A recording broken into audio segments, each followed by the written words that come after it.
So, Tifa, besides doing weird dinosaur stomach bubbling noises, why do you want to hurt cats?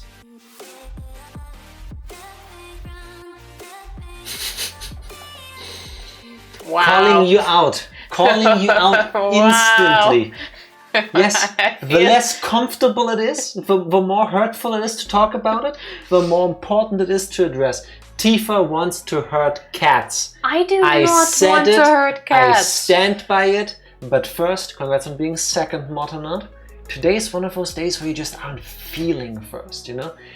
I feel first, Tifa doesn't, so I guess I get it. I absolutely get it. But it is one of those days where it should feel like it's a Friday, and it doesn't. It feels like an eternal Monday that doesn't pass. Yeah. It doesn't. And it's only Wednesday with dudes and dudettes. Fortunately it is. And Evie, that is a giant ass flex. 40 stream watch streak. That is 8 weeks. And because of our 2-week hiatus in the middle, that is a lot of 10 weeks. That's 2.5 months. Holy shit. Love. Wow, a sync love. That doesn't happen very often. Came from deep within. So, Tifa, why do you want to hurt cats? I do not want to hurt cats. Also, why do you... my stomach does not like dinner that we had today. I let her choose. I made her a burger. That's what happens if I let Tifa pick what's for dinner, you know? I'm afraid to share my watch streak. There's nothing to be ashamed of. We're happy for every watch streak, and we're happy for everybody being here and spending their time with us, watch streak or no watch streak. Exactly. Also, there can be no number higher than the fact that I am the only one who has been in every stream. That is actually true. Tifa has never streamed by herself. I have, when you weren't around, because you were off doing other things, allegedly. That is very true. At what point does it get weird? I would say it only gets weird if you have one more on your streak than there were actual streams. Yeah, true. If you get more, weird. Then we do. Yes. Anything other than that just warms my heart. It only gets weird if it's more streams than there have been streams that I remember. We appreciate all of you. Yes. So first, I would like to get rid of the... Yes, you I like cats. to hurt cats. I met a couple... I already said at the beginning of this week that I got a new position at work. And Can today... you tell that she's feeling it? It's your first day. It will get better. My first day was Monday.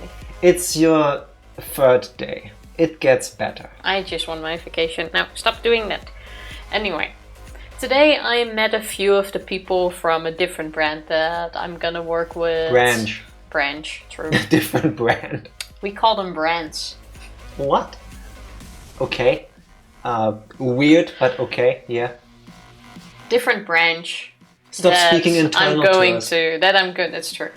It's your first week. I mean, yeah. Tell her that she needs to get chill about this. She's like, I just need my vacation. Anyway, first time meeting them. And I knew beforehand that the meeting was going to be in English. Because they're from the UK. But what I wasn't prepared for, and I feel like I need to swap like a button for this, is that 2 of them were Irish. So that you said they're from the UK. Clearly not. 2 of them are Irish. Those are different countries. They are in the UK, but they're Irish. That's not really the point here. Wait, Is it gonna be one of these days? People have died because of this. So I feel like there needs to be clarity. Are they Irish but they work in the UK? Or are they Irish and they work in Ireland? They're Irish and they work in the UK. Okay, so Tifa was correct in her previous statement and I made it weird by trying to clarify too much. Okay, thank you. And they have an accent. I love the Irish accent. Like, it is one of the sexiest ones you can have. But I haven't... Excuse me, what about the German accent? Like that's the English accent I'm used to hearing at work. But Hello, the sexy doctor is in the house. but I haven't listened to like actual Irish in a long time. So Makes I sense. had difficulties understanding them. And at some point we did like a little introduction and he goes like, oh, as one of my colleagues, could tell you, working with us is like hurting cats. And I'm like, no, I love cats. And he looked at me like I was daft. Well, he's not wrong. That's a fair assessment. And I was like already thinking like, hurting cats. Like that is such a weird thing to say, but we moved on. What kind of work environment would you find yourself in where you are being told, oh, if you want to work here, it's like hurting cats?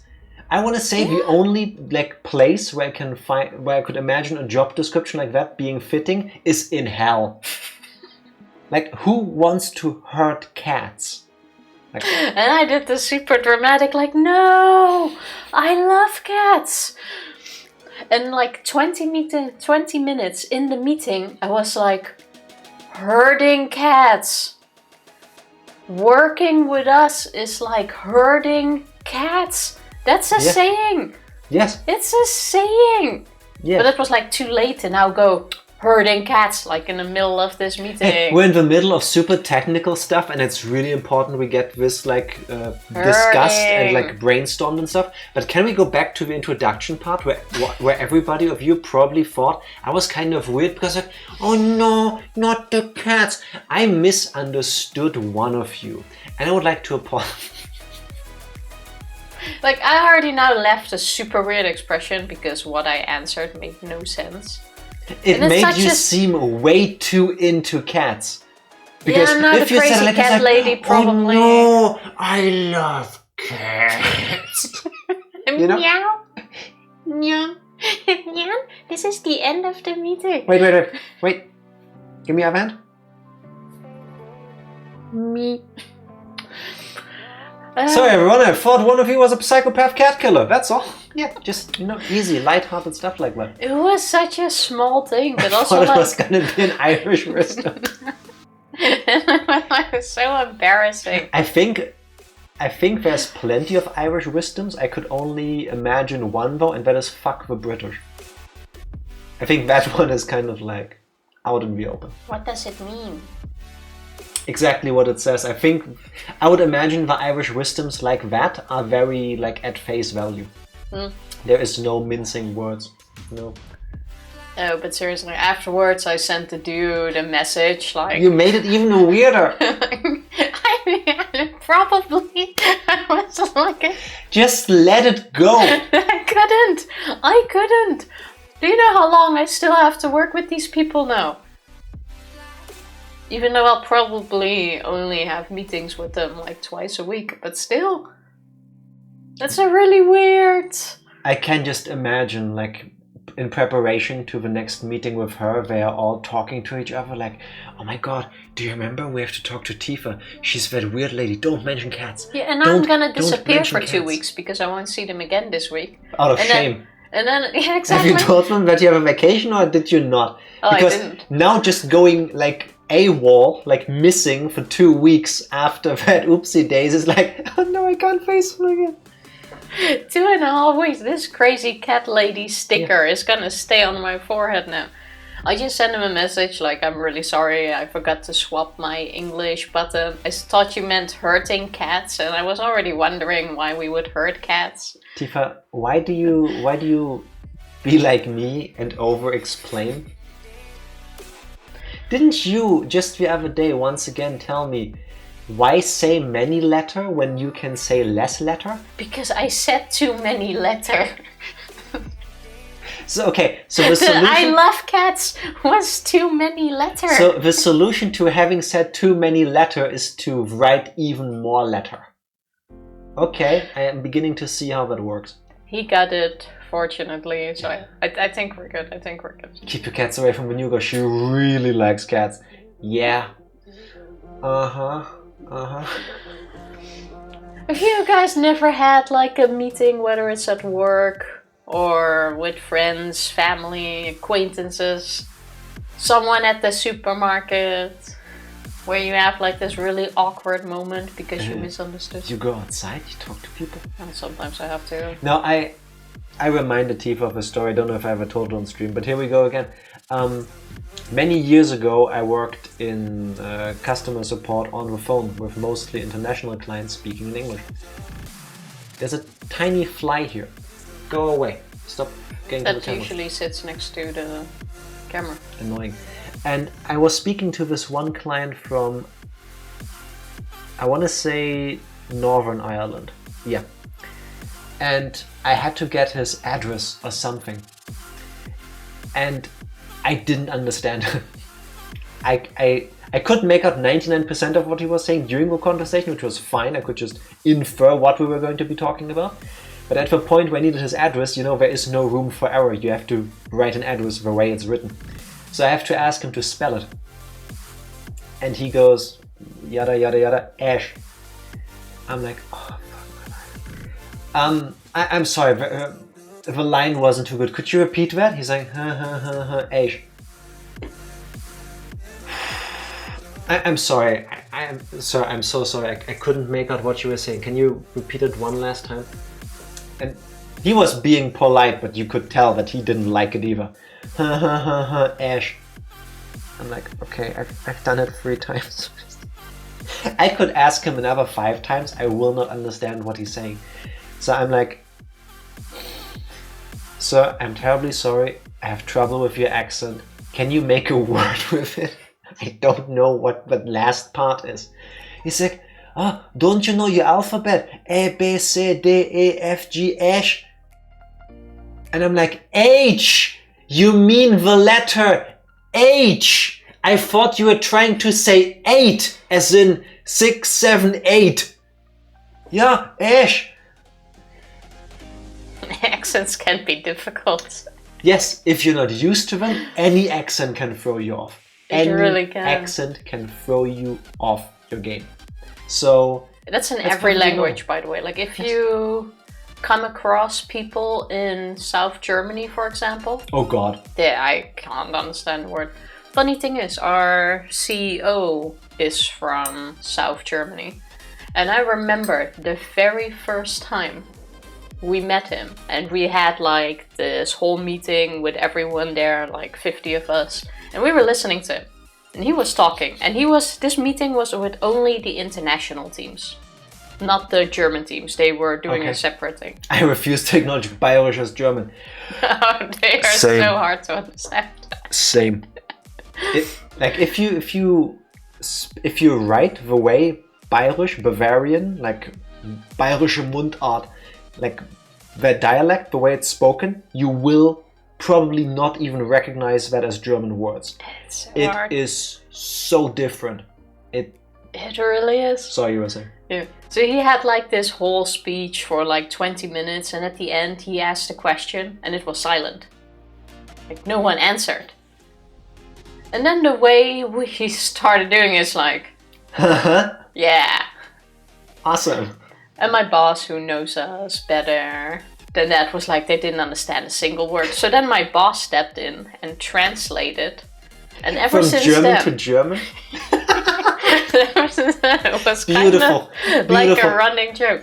Because at some points he was talking to Local us. dialect to regular high-level German. Awesome. And he started learning, like he always took someone else along to then translate for him. Because we couldn't understand a single word of what he said. How?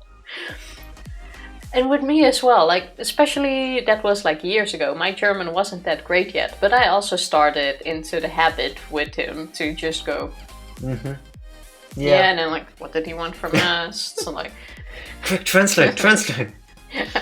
Boss, he spoke to us, and then at some point Luxme's like, you didn't understand a single word, did you? I'm like, nope.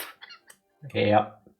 It got much better over the years, but it's still the funniest thing ever. I actually remember from a teacher that people moving to East Germany to take a course to understand the local dialect. Like, what the fuck?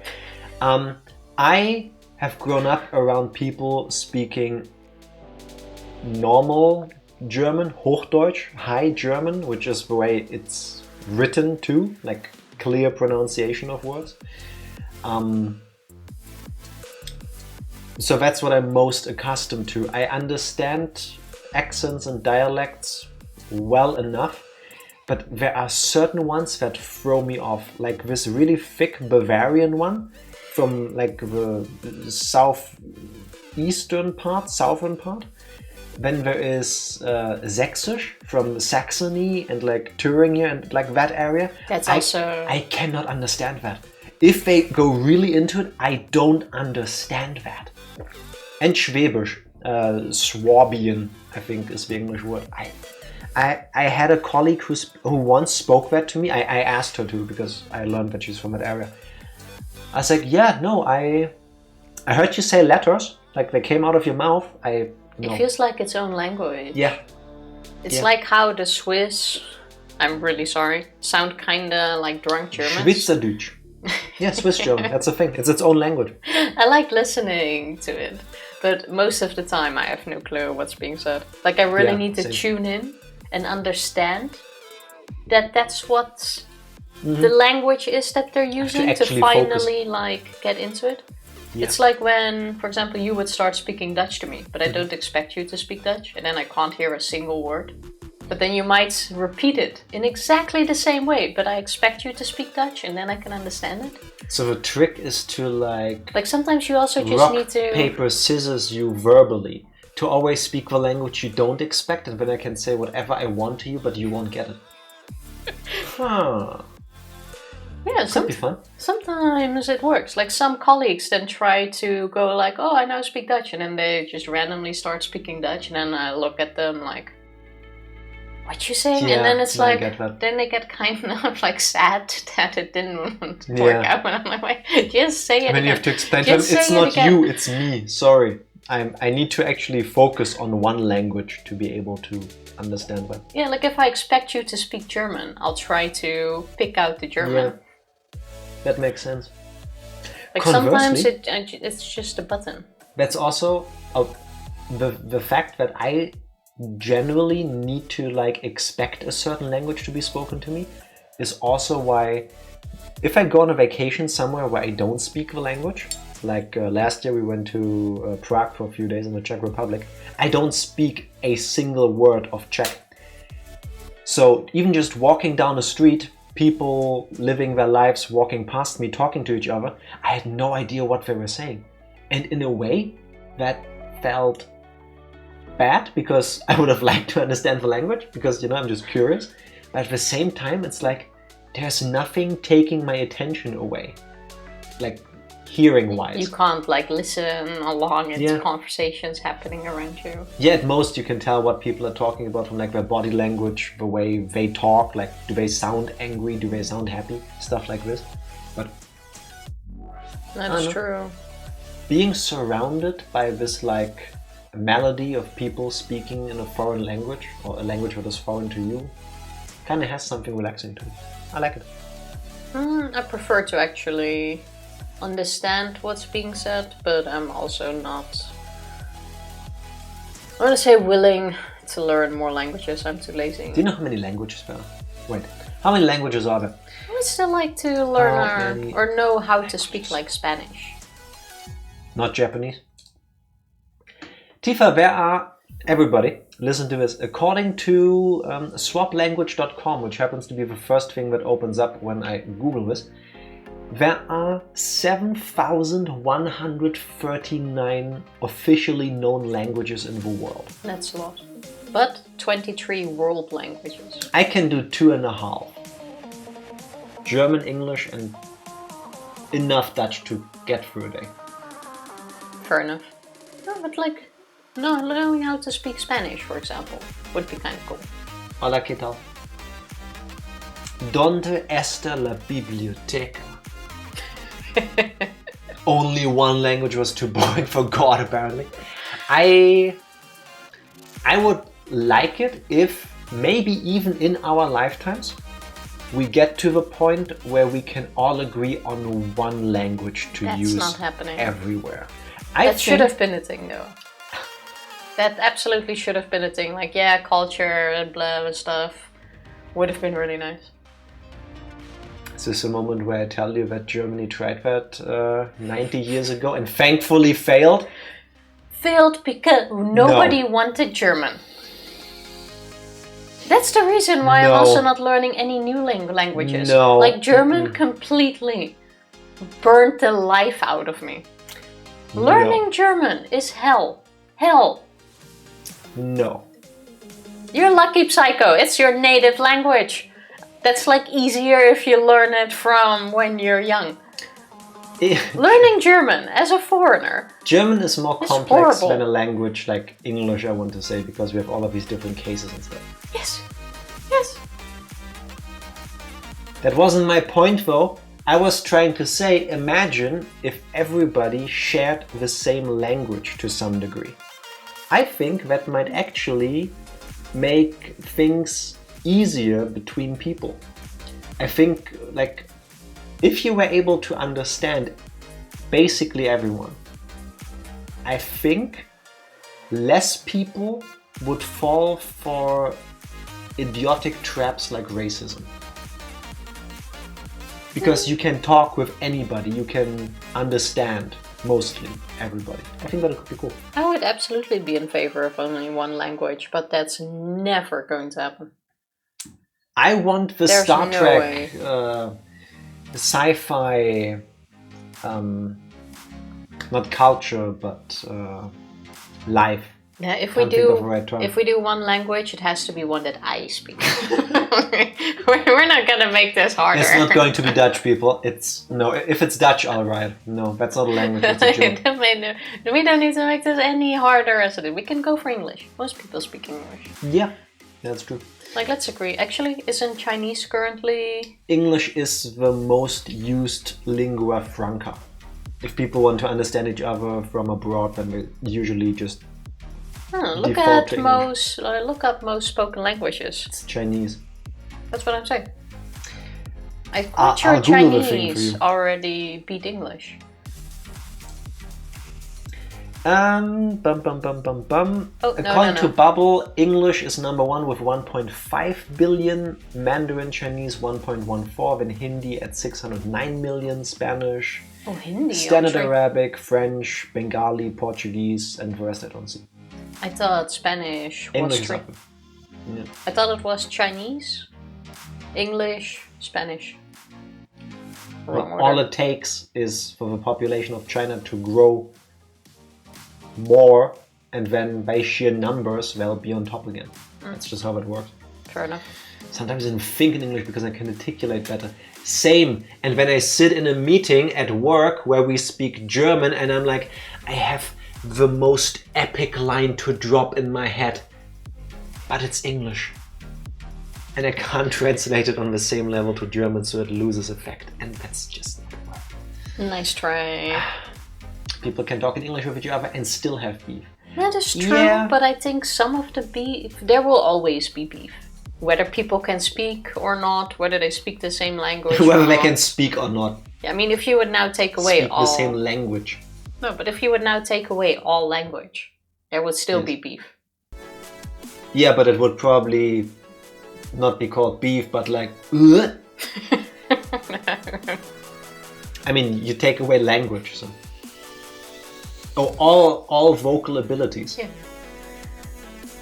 Probably the internationally known rapper. Now, see, that's British. I don't understand that. Well, then we need to maybe not have beef anyway. Fair enough. Everybody just makes weird hand signs at each other, and people are like, "What do they mean?" Yeah, no. That's an icebreaker too. It's really not. No. Realistically, we will have AR glasses with AI translating in real time with subtitles. I want that future. Imagine. This is an actual good use for AI. I need that. I want it to actually make my life easier, not to take jobs away. English and Mandarin are generally used for international business communication. Yeah, true. Indeed. I remember at school you could pick Chinese as a language too, but you needed to be in high school, but you needed to do like I don't even know what it's called in English, like the highest level of high school. there were like several levels you could be in. And then you were able to pick Chinese. I hate that. Why would you gatekeep classes? Because they're smarter, so they can learn Chinese. Just because somebody isn't good at other classes, like math and stuff, doesn't mean they couldn't excel at Chinese. That's horseshit. No, like every level was able to pick Spanish, French, German, and I don't even know what the other language was. And like the highest... Latin. No, the highest level could pick Latin, Chinese, and... Esperanto. No, I forgot what it was. Danish. It wasn't a Scandinavian one. Well, it doesn't even matter. But they had like more options that you could add to your rota. I'm already confused with the 2.5 languages I speak. Wasn't the Lion Hitchhiker's Guide with a Bubblefish? How it paradoxically increased conflict? I want to say I've seen the movie once. I don't recall much of it. But yeah. Gotta rewatch it. I actually read the book at some point. I have no clue. But unrecognizable dialects, we spoke about that a bit too, like especially in southern Germany. Isn't that also... I remember reading about this a while ago. Isn't that also one of the reasons why in India, like news broadcasts and stuff that are broadcast like in the entire country are in English? Because the differences in the languages spoken in the different parts of India are so extreme. They, like, if you broadcast in one local language, the rest might not understand you, so they're just defaulted to English. Has that makes sense. Advantages too. Yeah. Only the highest level got Latin? Damn! Yeah, it's like an elite language. But why? I don't know, that's how it went. At my school, when I went there, I was the first class that wasn't able to pick Latin because the teacher they had that was able to teach Latin went on his pension. Oh. Yeah. Wow. So I had French. I could have picked Spanish. I didn't. I stuck with French and English. That's my choices. Wait, choices? You didn't have to pick one. Like we were forced to pick. If you want to get your Abitur, your high school diploma that allows you to apply for universities and stuff, we had to speak a third language as a second on top. So okay, yeah, we had the same. Either I had to do 5 years of French or I would have had to do 5 years of Spanish. But Spanish was only added later, so I would have also had to do a final exam in Spanish. So I picked French because I could opt out of French just before the final exam, so I could just focus on things I was actually better at. We had the same, like basically that. Dutch and English were like mandatory, but you had to pick one foreign language. So for us then the choice was between German and French. I picked French because I refused to pick German. And look where that got you! Slight regret. I still don't speak a word of French, like I skipped most of my classes back then. Then at the exam, but I was good at reading French. Like the written exam, which was mostly about reading and then like, oh, what was the text about? I nailed with like an A+. But with the spoken version... Basically, I didn't learn for it because I was like, it's not gonna happen anyway. So after like 5 minutes, the teacher during the exam was already like, do you want to go home? Do you just want to leave it? Because even if we keep going, you'll fail this miserably anyway. There's no point to any of this. Can you just not waste our time? Yeah, we might as well call it quits. So I failed that. But seeing how the two grades were put together, I just nailed it. Because the A+ of the written exam pulled me over the edge. Nah, in French... Like, yes. After 5.5 years I had the lowest passing grade and I opted out of that the moment I could to not have that in my finals. I get it. I don't do French, but we've been to Paris twice and funnily enough, if I like look at the language, like it comes back to me in parts. Enough that I understand what they say on a menu generally. So I can do the tourist Most thing. important for me. I wouldn't be able to go to a museum and read the stuff, but when it comes to ordering food and like going to a supermarket, checking into a hotel, those things I can do. I'm gonna Unfortunately, sound in the funny. hotel, they just speak English. I can do those things, but I'm gonna sound funny. I still try in French first anyway. Yeah, that is true. Je suis checking in. Je m'appelle Jacques. Parlez-vous anglais? Something like that. The dumbass of languages, and they still let me take lessons. Because you wanted to or because you had to? Because, I don't know, I think I would have done better in Latin because my first French teacher was absolutely horrible, saying things like, oh, you don't need to know what that word is right now. It hasn't been covered in the textbook yet. Bitch, I'm trying to expand my vocabulary. I'm actively, for the first time in my life, showing interest in the language you're supposed to teach, and you tell me, not now. Why? Yeah, sometimes I regret it, but like my dad speaks 7 languages, and the majority of them... Still, I cannot grasp it. The majority of them he picked up during school. Like he got fluent from his school lessons. Mm-hmm. It's not like he took lessons afterwards, he just like took that along during that. And then I'm sitting here with like 2 years French and I'm like... And you're like, herp, derp, Oui, oui, croissant. Croissant. Omelette. Du fromage. Oh, you know what language we are good at though? The language of recaps. I was gonna say the language of Hinamizawa or Hiniminimi, as Tifa once said.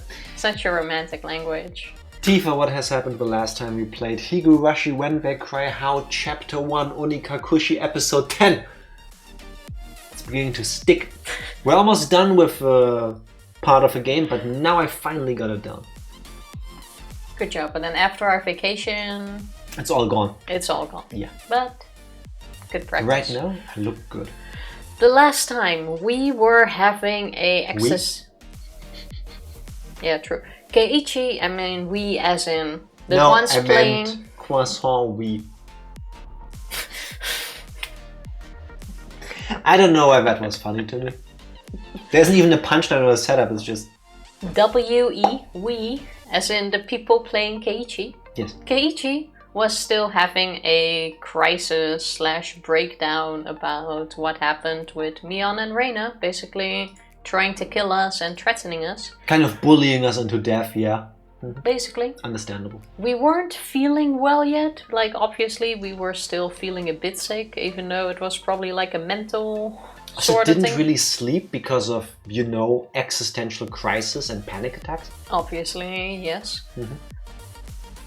But we had to go to school because Mion forced us, and even our mom was like, oh, you can't skip another day. Like, one is enough. Go to school. Yeah, we kind of got secretly low-key lore dropped, like, I had perfect attendance in elementary school, but it wasn't like I was healthier than the other kids. Because my mom makes it very clear to me that she expects me to not miss classes. So I went. We were, while having breakfast, we were still having a crisis, obviously, about that we should act normal and how we're going to do this, and that they might forgive us if we keep going the way we were. So we're like, okay, I gotta meet with Reina in 10 minutes and do everything like we used to. Kinda overslept, it's late already, oh my god. But unfortunately, Reina came to pick us up.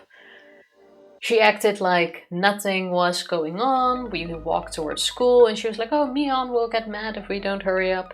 And then at some point, dubs. She was like, did you eat the mochi? The mochi. Mochi. Mochi. Mochi. Did you eat it?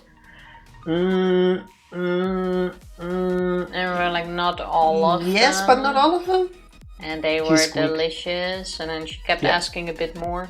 And we did not drop the fact that we found the needle. We pretended like our nose was bleeding.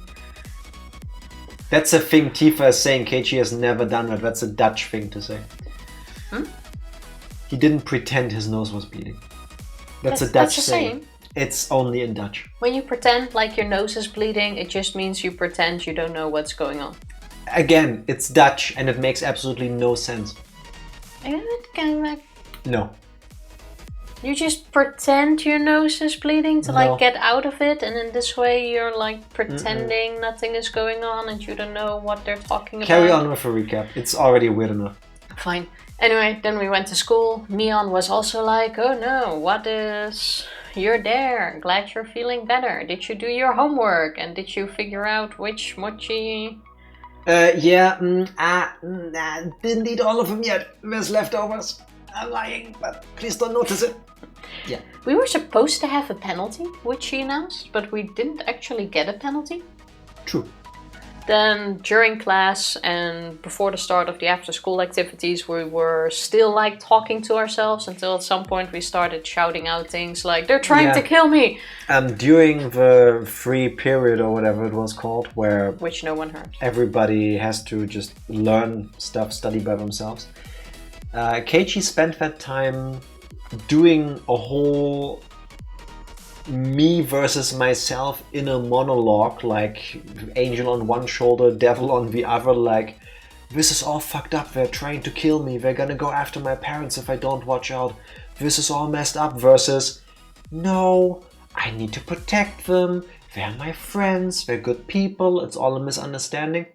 You know, the usual things if you don't want to come to terms, or if you're trying to come to terms but cannot quite yet accept that the people that you thought were your friends or your family are actually pieces of shit. Basically. To the point where he actually yelled out loud, like, they're not gonna kill me. Thankfully, no one seemed to notice. Fortunately. Before we actually started the club activities, we were like, no, I'm not feeling well, going home, sorry. And before they could really protest, we just ran off.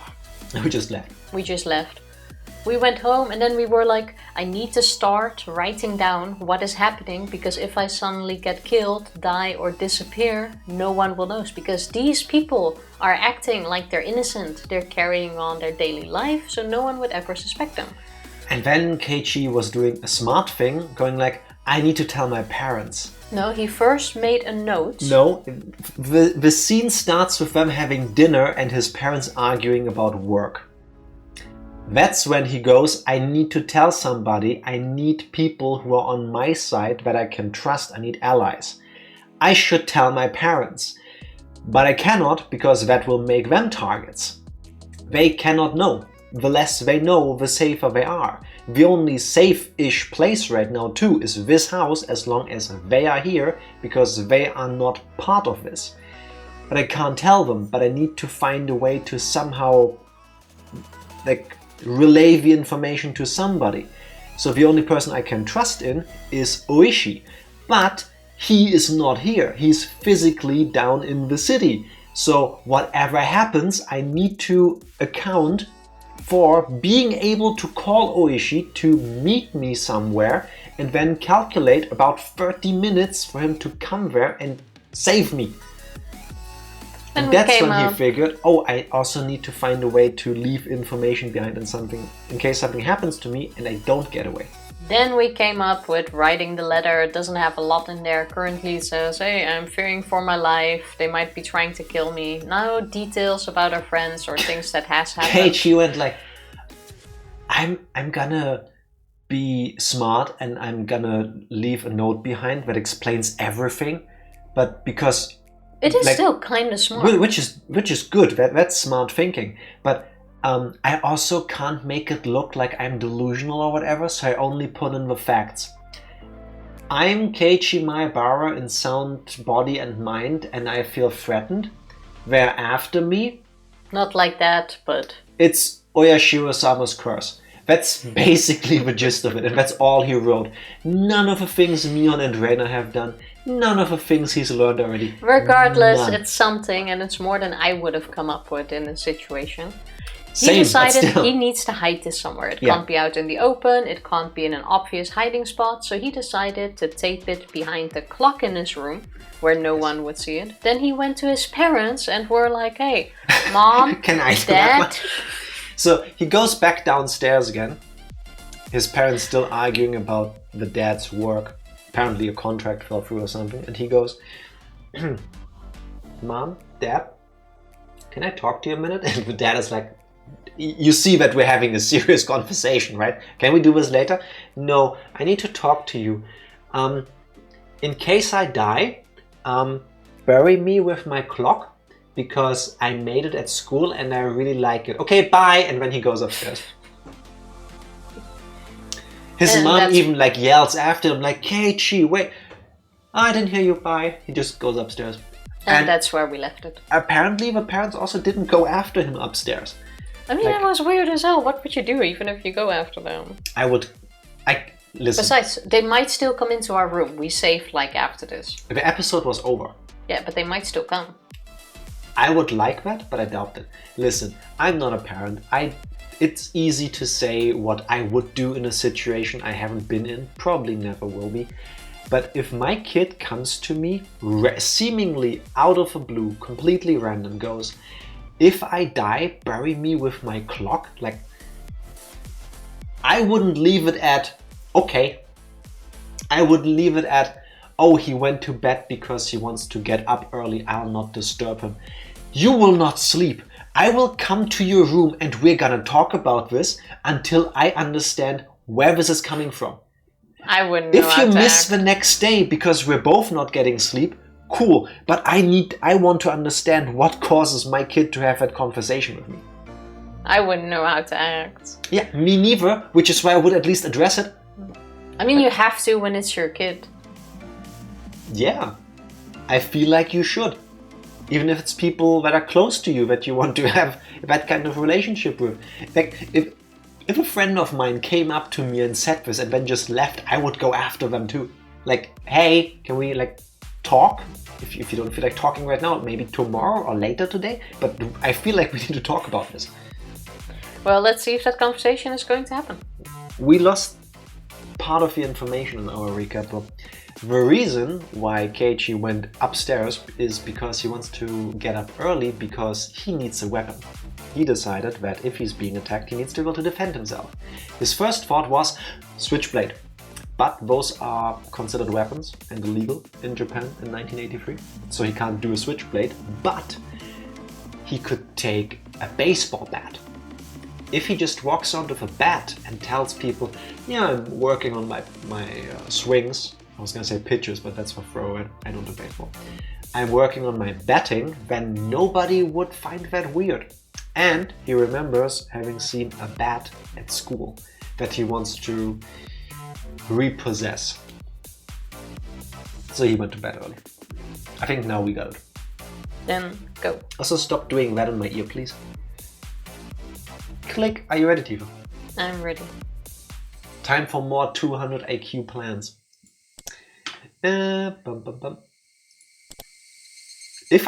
I'm on the main menu and I save over a thing, does it just delete it? That's right. There's a chapter 4. Why would I? I'll delete you. What? You could do it with an old save file. Oh, also we read a tip that was about Mion and Reina talking weird. Okay. I don't think there was really any new information in that. This was the first time I'd ever woke with such clarity. It was 5:59, just moments before my alarm got. It was 5:59, just moments before my alarm would go off. I was amazed at the precision of my internal clock. I had made preparations for the next day of school before I went to bed. Changed quickly and descended to the deserted lower floor. Funnily enough, Tifa also woke up at exactly 6 a.m. this morning. No, it's not true. 10 to 6. 10 to 6. My story would have been way cooler if you had just let me have that. 5:49 as a matter. Why didn't you just lie? But who would lie on the internet? Did I say 5:49? I mean 6. I appreciate your honesty. It appeared that my mom was still asleep. Neither breakfast nor lunch was ready. Yesterday, I just unilaterally declared that I would be leaving early today, so it couldn't be helped. I slathered jam on some bread and topped it with instant cocoa. Just as I was finishing up breakfast, Mom rose groggily from her slumber. Bread with marmalade and instant cocoa on it. I mean, it's not the worst. I've never heard that. It's not the worst combination I've heard, but no. I don't like mixing jam with things on toast. It's like peanut butter and jelly. Like, that is not nice. I'm sorry, that's a Tifa moment. Tifa doesn't like peanut butter and jelly. That is not true. I like cheese and jam. But only strawberry jam. Or raspberry jam. Also, hello Dark Lord. Don't know if I said that yet. Happy Wednesday. How are you doing? Only those two. Be too grainy. Grainy? Nah, that wouldn't be grainy. It depends on the amount of cocoa powder, I would say. If you just sprinkle it on? I'm gonna try that tomorrow. I've never tried that. But the reason I put this banner on, Tifa doesn't like peanut butter and jelly sandwiches. It's not nice. How is it not nice? It's not nice. You've got the bread is bread. You can't really do wrong with bread. When you've got peanut butter, and peanut butter is freaking peanut butter. Peanut butter is peanut butter is delicious. And you've got marmalade, jam, whatever you want to use. You know, whatever is your jam. And that's like sweet and nice and like smooth. And you put that together, and it's like. Nah. It's not nice. Why do you hate nice things? Is that why you hurt cats? I don't, but that's exactly the point. I don't like that. That's not I want to say cats in the vicinity that heard this will feel hurt by you saying these things. I'm gonna ignore this and not say anything. My Keiichi, you're up early. Is there some sort of school event? Did she sleep in the kitchen? She came down. He didn't say that. I guess it's implied. Not really. Answering bluntly, I picked up my bag and stood after stuffing 2 slices of bread down my throat. You're leaving already? What about lunch? If you don't wait a bit, I can't make it. If I waited for her to make my lunch, then it would end up being the same time as usual. If I did that, it would raise the chances of me running into Reina and Mion on the way. Yes, from today onwards I was going to school alone. I'll be fine for today. Then what will you do for lunch? I'll slip out and buy some bread or something at the store. Really? Then here's some lunch money. Be sure to bring me back the receipt. I took the 1,000 yen bill from Mama and slipped it into my pocket. Taxes, I bet. I want to say... I don't know anything about prices in Japan for like lunch stuff. 1,000 yen doesn't seem... Like 1,000 seems a lot, but I don't know what the buying power is behind that. No, 1,000, I believe. It's like $7 in current money. So probably more like $10 if you adjust for inflation in 1983 monies. It's pretty early though. Is Reina-chan up this early as well? Nope, just me. Did you tell Reina-chan that you're leaving early? I have no reason to tell her every little detail now, do I? Finding it difficult answering the onslaught of questions, I made an annoyed face. Tell Reina that I went ahead when she comes. Hey, Keiichi, wait! It's not that I didn't trust my parents. I just couldn't rely on them. They couldn't help me. I could only hope that they didn't get involved. It was safer that way. He just leaves. I mean, there's no point.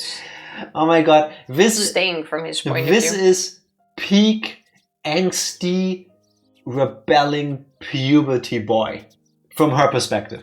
I mean, I get why he's doing these things, but it's also probably why they don't think too much about it, because I guess they're just gonna go, well, you know, kids, puberty, right? My mom's annoying voice was cut off by the slam of a door. For the first time since I moved here, I headed down the road to school alone. Why do I think Reina is waiting on the way? Up until now, I had always walked down the same path at the same time each day.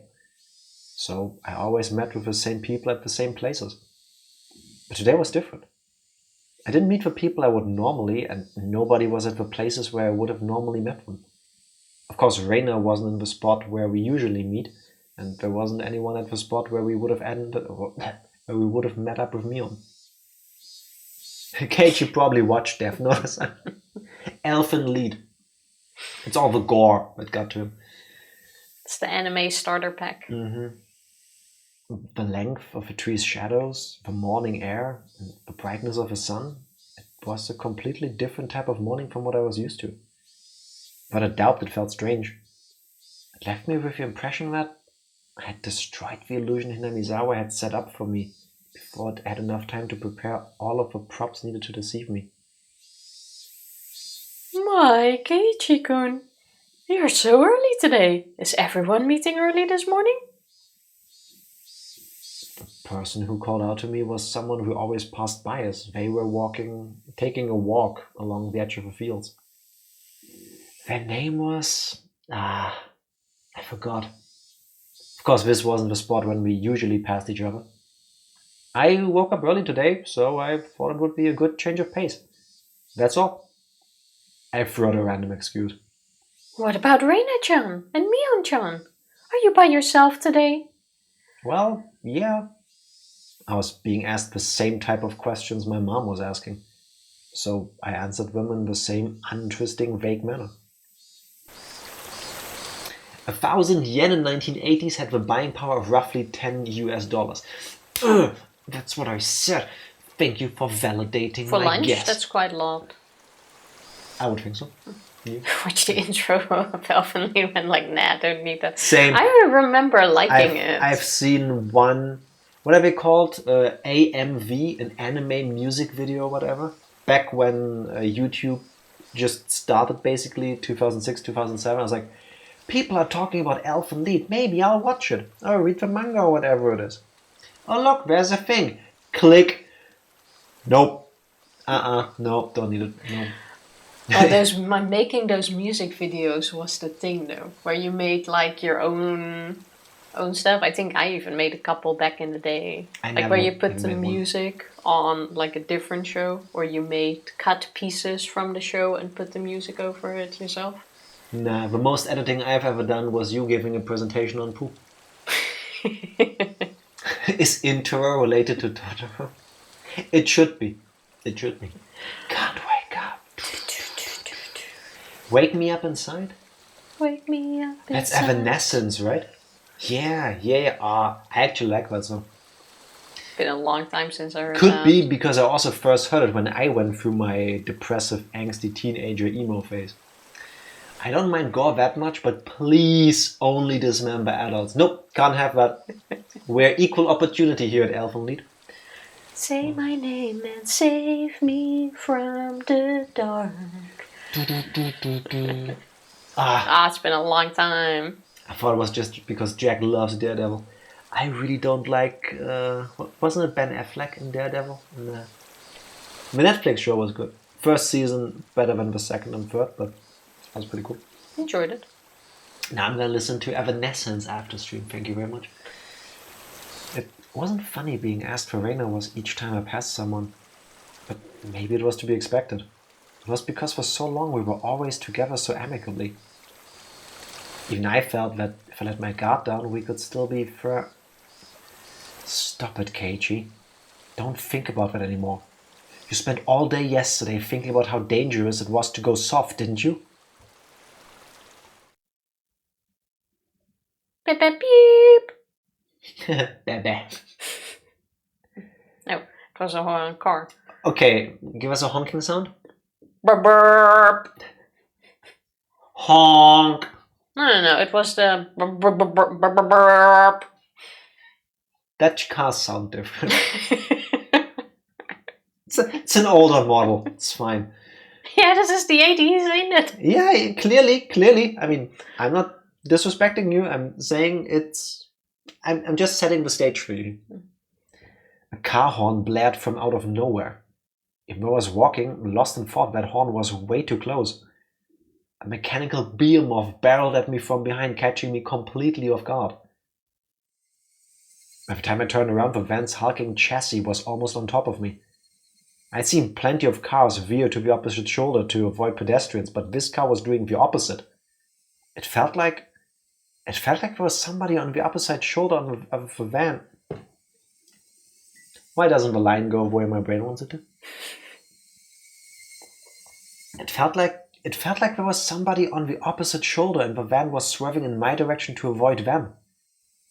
That blissfully ignorant train of thought delayed me from realizing something much, much more important. That large mass was hurtling right at me.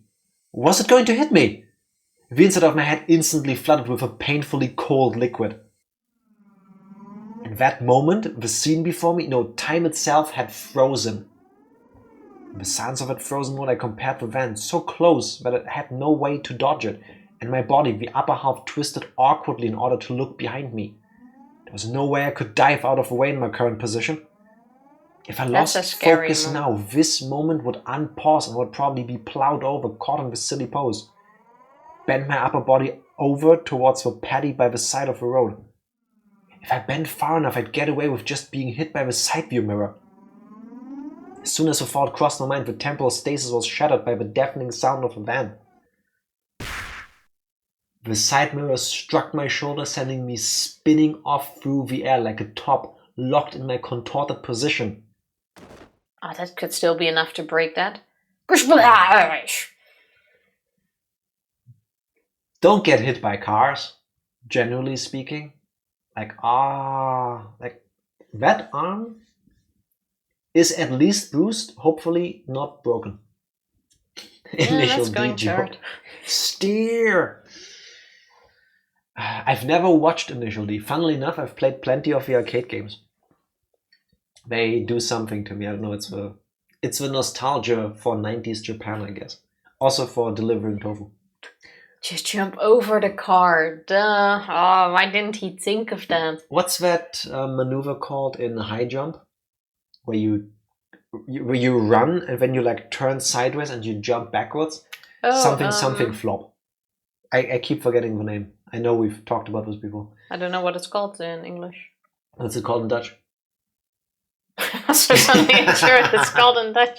Don't know what it's called in German either. Like I used to do that. I seriously forgot. Well, you're thinking Keiichi needs to train his Zawarudo. Yes, he does. Come on, I've done track and field for years. It's a move from Super Mario 64. The one where you run in one direction, when you pull the stick the opposite way, and when you do yeah, it's a beautiful jump. The Fosbury flop. Yes, thank you. I would not have thought of that. That one. Sent tumbling through the air, I crashed into the muddy paddy by the side of the road. My entire body was soiled and drenched. But the choice I had made in that instant was unmistakably for the best. I was covered in mud, but when the alternative was being hit by the car, it was the closest I could do to being unscathed. Rising out from the paddy, I had enough in me to glare over at the stopped van and yell profanities at the driver. I'm not sure if he was able to see me, but the van sped off suddenly. Wait, damn it!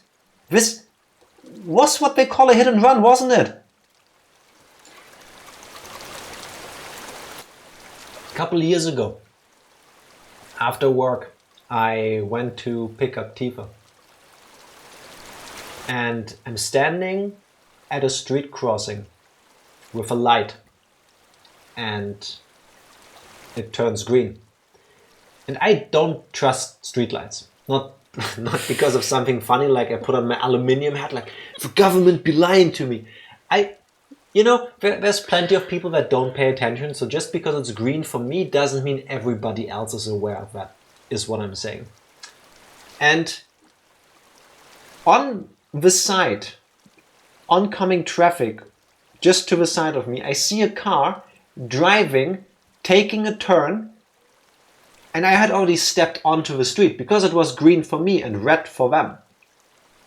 This guy stopped less than an inch before he hit my leg. And he didn't just go into a roll and slow down and stop. He hit the brakes, it squealed.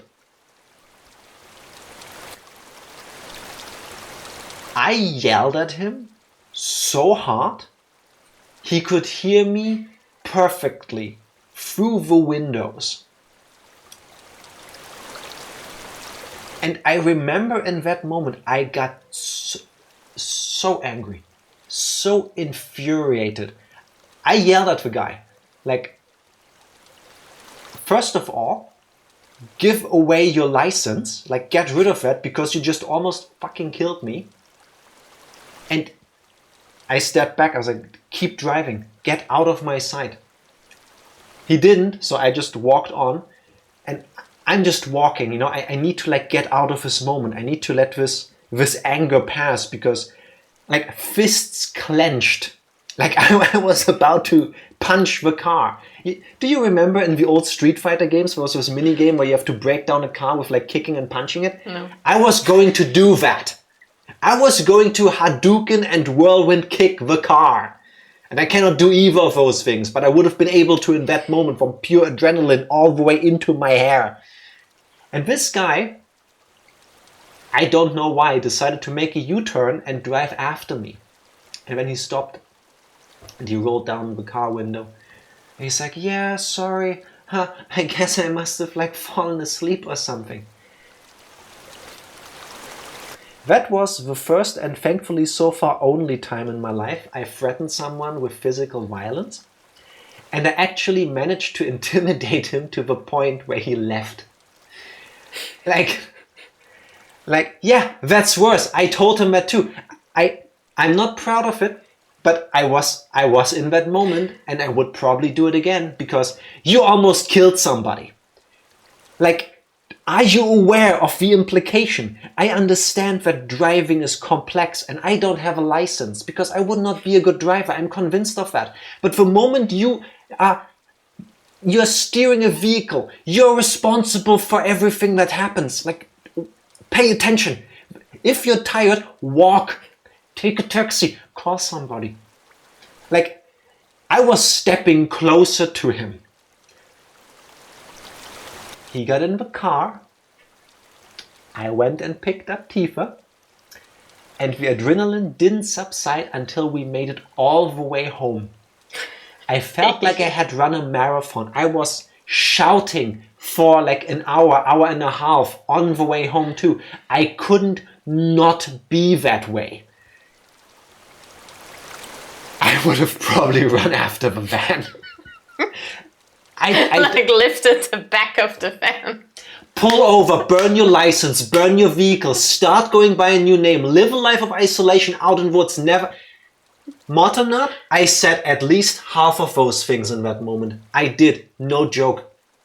No joke. I told him, I'm gonna count to fucking 3, and it sounds dumb, but I'm counting to 3 out loud in a moment. If you're not driving by the time I hit 0, I'm going to call the cops. I'm gonna get a lawyer and I'm gonna call an ambulance too because I will do things to you. Get the fuck out of here. Then he counts to 2 and drives over you. I was behind other cars that were parked there. He couldn't have hit me if he tried. I'm not saying my reaction was good. I'm saying adrenaline is one hell of a drug. And anger is a thing and those don't mix good. No. Call ambulance, but not for me. Yeah, I said that, but less cool. Yeah. But yeah, most laws will say that as a car you will always have to stop. Because you're like the bigger thing here, you know? Always yield. Like, you will get out unscathed if you hit someone. You okay now? I remember his face like it's burned into my retinas. Just this moment is like... I couldn't help but continue yelling out profanities. The disgrace from being covered in mud hurt me more than any physical wounds. I slogged through the muddy paddy and made my way back onto the road. This is getting personal, isn't it? Yeah, I feel this. This is my life back then. Except there was no rice paddy or whatever this is. This is a crime, goddammit. Shit, I'll track you down and sue you. If I go looking for a van, I'm sure to find it in this little village. Path I was on had rice paddies on either side. It became so narrow that one car could barely fit through. It wasn't a place you could tear full down in a car, let alone pass by pedestrians.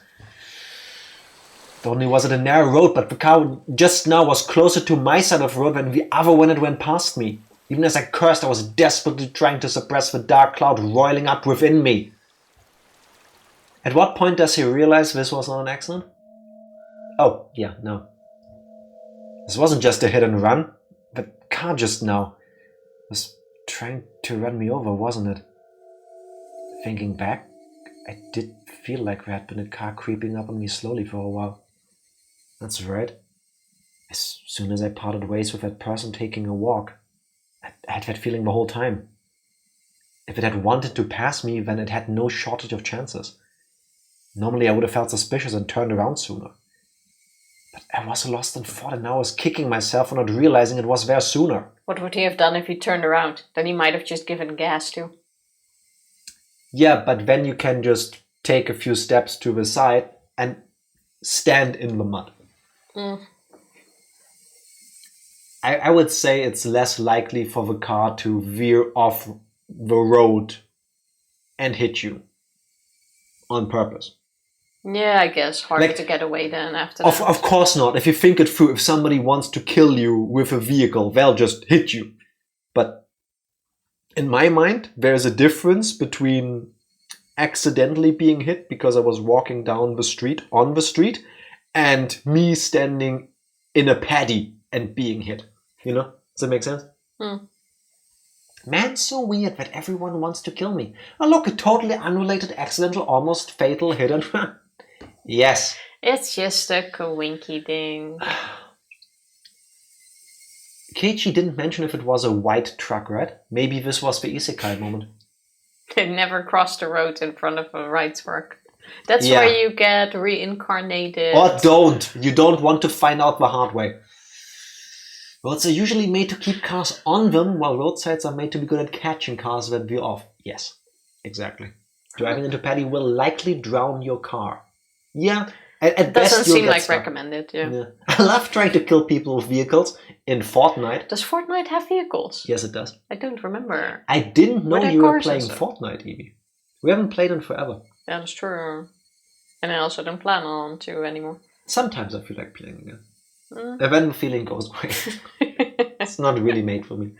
Well, the non-building mode we could play might be something, but I'm not interested. Maybe one day. And then, when the path became narrow and there was no one else in sight, he floored it. If I had hesitated for even a moment, the result would have been no laughing matter. As the adrenaline rush from nearly being run over subsided, and the realization of just how terrifying the preceding events were sunk. The adrenaline is rushing out, huh? Yeah, it is. It is. I'd like the isekai option, but then I miss out on One Piece. What if you get isekai'd into One Piece? Please don't try it. But don't. It's kind of chill. Wanted a game like GTO. What's GTO again? Gun something online. Okay, as shown in Sword Art Alternative. Fair enough. No, I can see. I can understand. The adrenaline is subsiding, isn't it? I can understand the appeal, but Fortnite is just not for me. I do like the looks and the idea. I take a Logia, please. Maybe one day I'll play again. Now, third takes for John. As the adrenaline rush from nearly being run over subsided, and the realization of just how terrifying the preceding events were sunk in. There was no doubt about it. That van was intentionally trying to hit me. A cold, viscous sweat seeped from my scalp and slid down my back before dribbling off. I struggled to avoid falling into a panic. There was still a possibility that this was really just an accident. Calm down, Keiichi. But also don't be so naive, Keiichi. Being that lax will get you killed next time. You need to always be on your toes. Don't give them any openings. If my enemy was really out to kill me, then next time they would use a more reliable method. If that time came and I was acting like I was now, getting covered in mud was the price I had paid for my own naivete. Covered in mud, but without injury. Not even a sprain. I guess this was what you would call the silver lining. Began walking again, this time cautiously. Wouldn't even show a hint of carelessness. I had suspected only Reina and the others up until now. No, it was because I had suspected them that I had believed that there were no other enemies. Ooishi-san had said so, didn't he? There was the possibility of a village conspiracy. Was I really mired so deeply in this situation that I had no choice but to try and carry on as usual? Wouldn't it be safest just to hole myself up in my house? But the moment I abandoned my regular routine, everyone around me would abandon theirs as well. It was just too horrifying of a thought. It really is. He was mired in the mud, quagmired. Yeah, it really is a scary thought. Just go into the game and try to kill people, and who gives a fuck about winning? Being cheap as fuck is so fun. Same. Usually I make top 20 because I hide for 45 minutes. 1 round's 20 minutes. Feels like 45 when I'm playing, trust me. Is it 20 minutes? When I hide for 18. Whatever is 3/4 of a game. Hiding is dull. Yeah, but I like it when it goes, you are tap, and I don't have the skills to get there any other way. I recalled the tales ooishi-san told me of when Hinamizawa was still called Onikakushi. A frightening tale of an entire village of demons hunting their prey, surrounding them and eating them alive. One must not interfere with the demons. One must pretend not to see it. The enemies were numerous, the whole village. The villagers with their unwavering faith in the curse would do nothing to help me. The strong sun flash of sunshine made me slightly dizzy. I had no idea what was going on anymore. When I suspected it was the work of man, I would catch a glimpse of Oyashiro-sama's curse. And when I suspected it was Oyashiro-sama's curse, someone would poke their head out. What was coincidence? What was intentional? Who was my enemy? Who was just a bystander? No, what I really truly wanted to know was, how did I end up with a proverbial bullseye painted on my back? Eventually, an answer in a form I could understand will appear. I don't care when that will happen, because until then I cannot die. That alone fueled my resolve to fight and will to keep me alive. Poor Keiichi. Look for people fighting and try to snipe them. That's a really good strategy, and I would do the same if I had the skills to snipe people. If anything, we'd get sniped. But it's been, I want to say years since we played, like before pandemic, that we lost. No, we once played during the pandemic because we even did that on stream. Oh, true. Yeah. True. Many moons. So it was a long time ago, though. Yeah. I'm a full auto guy. I need something that goes so I don't have to aim as much. I remembered seeing the metal bat in the gym storage shed, but there was a padlock on the door barring my entry. At the very least, I wanted to get my hands on it before everyone else arrived at the school. When I think about it, the only shooting game I really enjoyed was, what was it? Ghost in the Shell? No, Ghost in the Shell, yeah. Ghost in the Shell, yeah, before it was taken on offline. Yeah, every time we find a game we like, it's like, nope, taken down. That one I really love playing. Yeah, but they didn't make money off of it. Not that I gave them money, but... After your break, come play with me sometime. You're just gonna snipe me. Maybe, we'll see. I circled around the school grounds impatiently. I'll stay clear of Fortnite again. But all I could find were things like pieces of lumber, nothing that I could bring into the classroom easily.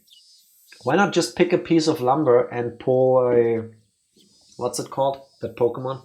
With the veins and the weird brain-looking stuff? The weird brain-looking stuff? Yeah, the fighting type. It evolves into Conkeldurr. Oh, Timber. Yeah, just take the whole piece of like lumber. Weird brain stuff. It looks weird. Timber does not have weird brain stuff. It has this weird like spitlock head thing. It's its hair. Or skin. Or skin. It could also be skin. But still, that's not a weird brain stuff. I don't know. It's a pulsating vein. Yeah, I mean... It's a... Potato, right? Girder. I hate that name. I hate them so much. Girder. But did Fortnite always have squats? I don't remember. What, did we do squats back then? We did duo. Because we're two people. I don't even remember. Then, I had an epiphany. I should search inside the classroom. If it was something in the classroom to begin with, then there wouldn't be a problem.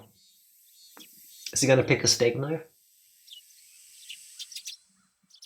Steak knife? I was trying to make a reference without giving it away, but clearly It's lost on you. Yeah. I could tell that everyone's indoor shoes were still in the lockers. Good thing I came early. Nobody else was here yet. I wondered, what could I find in the classroom? I didn't think I could find an especially effective weapon like a bat. But it couldn't be helped at this point. Until the gym storage shed was open, I needed to find a substitute. A lingering hint of naivete whispered that there was no way I'd be attacked at school. But such soft ideas would no longer protect me. To think that they were slowly making their way into parts of my life that I had once thought impenetrable. In the worst case, my own house might not be safe anymore. That was an incredibly frightening thought. But I believe that not considering the worst case scenario would have been even more frightening. Anyways, I will survive. So long as I live, then I will definitely be able to escape this labyrinth of nonsense. Definitely. He could be armed with one of the flowers in the background. Thorns are sharp. Have you seen the thorns on some plants? They pickling. Damn. Or he could use the curtain and strangle people. Nah, there's better stuff. Curtain is big and heavy. Ooh, I know what to do. You take some of the leaflets and like paper thingies that are in the back. And stuff them in their throats? No. You take the individual pieces of paper, you roll them up at the bottom and you put like tape around it. So that you have like multiple sheets of paper just sticking out at the top. Mm-hmm. And then you use it like a sword. You are going to give somebody multiple paper cuts. That's gonna be hard to aim the paper cuts at that. Imagine getting hit with like 5 sheets of paper across the face and all of them paper cut you. Yeah, but if you roll it up like that, I feel like it's much harder to get paper cuts from it. Imagine. Imagine or if you tape like razors at the end. Nah, I'm gonna stick with my paper sword stick idea. Imagine if you get the idea down and you take like 3 pieces of paper and when someone is trying to punch you, you hit them into the hand between the fingers and you paper cut them between all fingers. Deep. Just take a pen and go full John Wick. Or do that. Good thing Keiichi doesn't have a those dog. pencils in the back, I don't think you can really see it on stream. Those look really sharp. Could be. But again, we've been told multiple times, ignore what you see. It's just an image. My exploration of a classroom came to an impasse. That much was to be expected. There was no way there would be anything that could be a weapon in this classroom. In case of emergency, there was probably nothing I could do but swing my own chair around. My gaze landed on the lockers that had come to be used for personal storage. The locker that Mion used to store piles of games was among them. There was one for each person in the class, all lined up. Of course, there was one for me as well. Oh yeah, there was supposed to still be a tracksuit in my locker. Seeing me covered in mud would be strange. I should go change later. But first I needed a weapon. If one of my classmates came, it would be hard to rummage through all the lockers. I swiftly began opening the lockers one by one. They were mostly just filled with things like gym clothes, personal items, and umbrellas. An umbrella. If I couldn't find anything better, then this would have to be my weapon. You can file down the tip into a sharp end. You can file down the tip into a sharp end? File. That hand motion was better, thank you. I think I did the same one, but sure. Or you take an umbrella and you purposefully break it so that the like metal strands that hold the cloth or whatever, you bend it so that it gets like double the length, and then you have like an umbrella sword kind of thing with your sword with the parts dangling at the top. So it's like a sword and a whip at the same time. Double the length. Well, an umbrella can be dangerous. That It is really true. can be. That is true. I was about to give up on finding anything decent when I opened a locker that held exactly what I wanted. It was, without a doubt, a metal bat. It was well worn and pretty beaten up, but there was no doubt that it was usable. In that locker that reeked of mold, there was also hung a baseball uniform. It was probably the locker of a student in a pee-wee league or something like that. If that was the case, then he'd probably ask for it back. At that time I could hear the voices of children scuffling their way noisily into the hallway. Amongst them I could make out Rika-chan and Satoko. Good morning. My, you're quite early this morning, Keiichi-san. I nonchalantly hid the bat I was holding behind my back. What is with your outfit?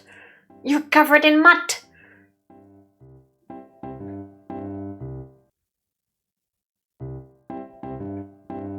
Is this new music?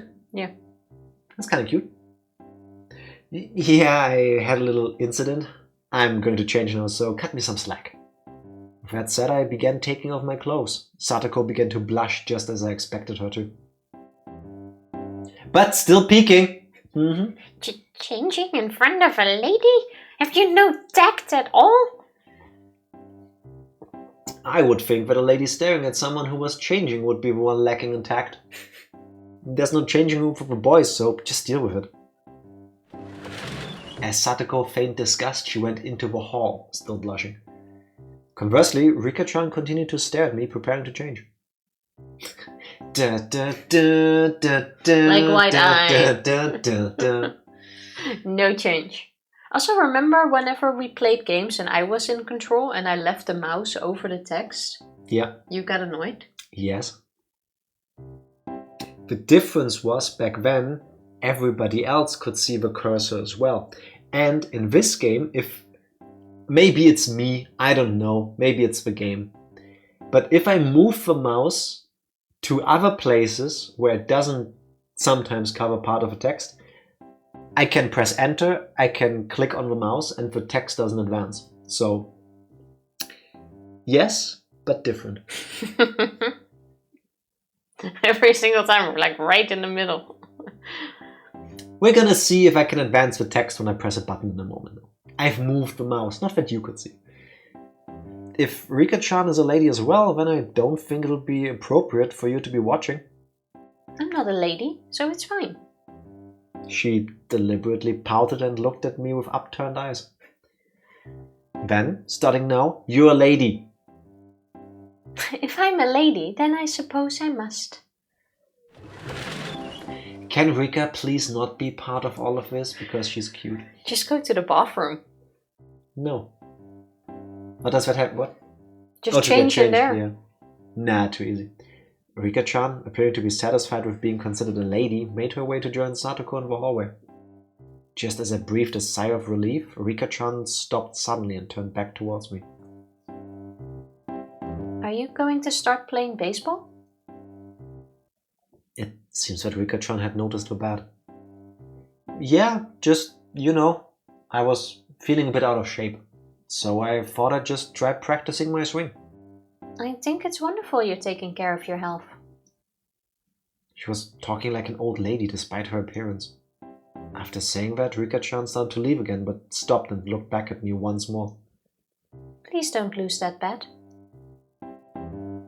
It seems she already knew I took it out of someone's locker. There was no name on the locker though. I didn't know whose bat it was, but I would be borrowing it until they complained. It wouldn't be for long, just until the gym storage shed was opened. She seems to have some sort of attachment to it. Oh, she probably knows whose it is. Do you think it's Satoshi's? Or do you think it's Reina's? I think it's from the person who was also on the game cards, whose name I forgot. Satoshi. Was that Satoshi? Then Yeah. yes. I'm thinking it might be Reina, because do you remember Keiichi having a whole episode about him imagining Reina's breakdown when she went through school smashing the windows? True, she was holding a bed. Could be. But would they allow her to take the bed here? Maybe they don't know. I think Which usually would be the school weird. knows. They should be knowing, but after quickly changing into the tracksuit, I checked the time. I still had plenty of time before class began because I came so early. I didn't mute my phone. How dare I? Well, I think this is also a good moment to take a short break. That we can do as well. So, BRB. Phone check, BRB. We're back. There we go. Hi from my dad at everybody. I took the bat in one hand and went out to the schoolyard. That was, of course, to practice my swing. I needed to make it known I would always have a bat on me so I could practice my swing. Hi. I'll let him know next time. At some point, the sunlight had become even stronger. Disregarding my classmates as they made their way into the school, I took my position in the shadow of the school building. I wasn't the academic type, and I wasn't much of an athlete either. I might get muscle pain if I just suddenly started swinging. I need to get my mind out of the gutter. I don't see the problem. Yes, if you suddenly start swinging, you will probably have... Anyway.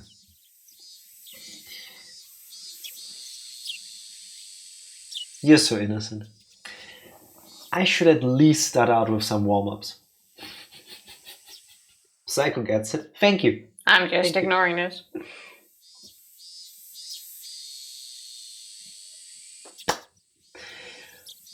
I doubt it was that funny.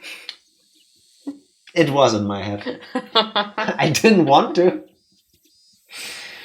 I doubt anyone would think I was doing something out of the ordinary, which was the exact opposite of my actual mental state. I gripped the bat and swung lightly. That didn't sound like lightly. No. I don't get it. Yeah, me That's neither, fine. but That's perfectly fine. apparently it was the funniest joke of the day. No. I wouldn't say so. Domain expansion, horny Joe. I know, what's it called? Jujutsu Kaisen? I know it exists. Haven't read it, haven't seen it. But I believe that is a reference from that.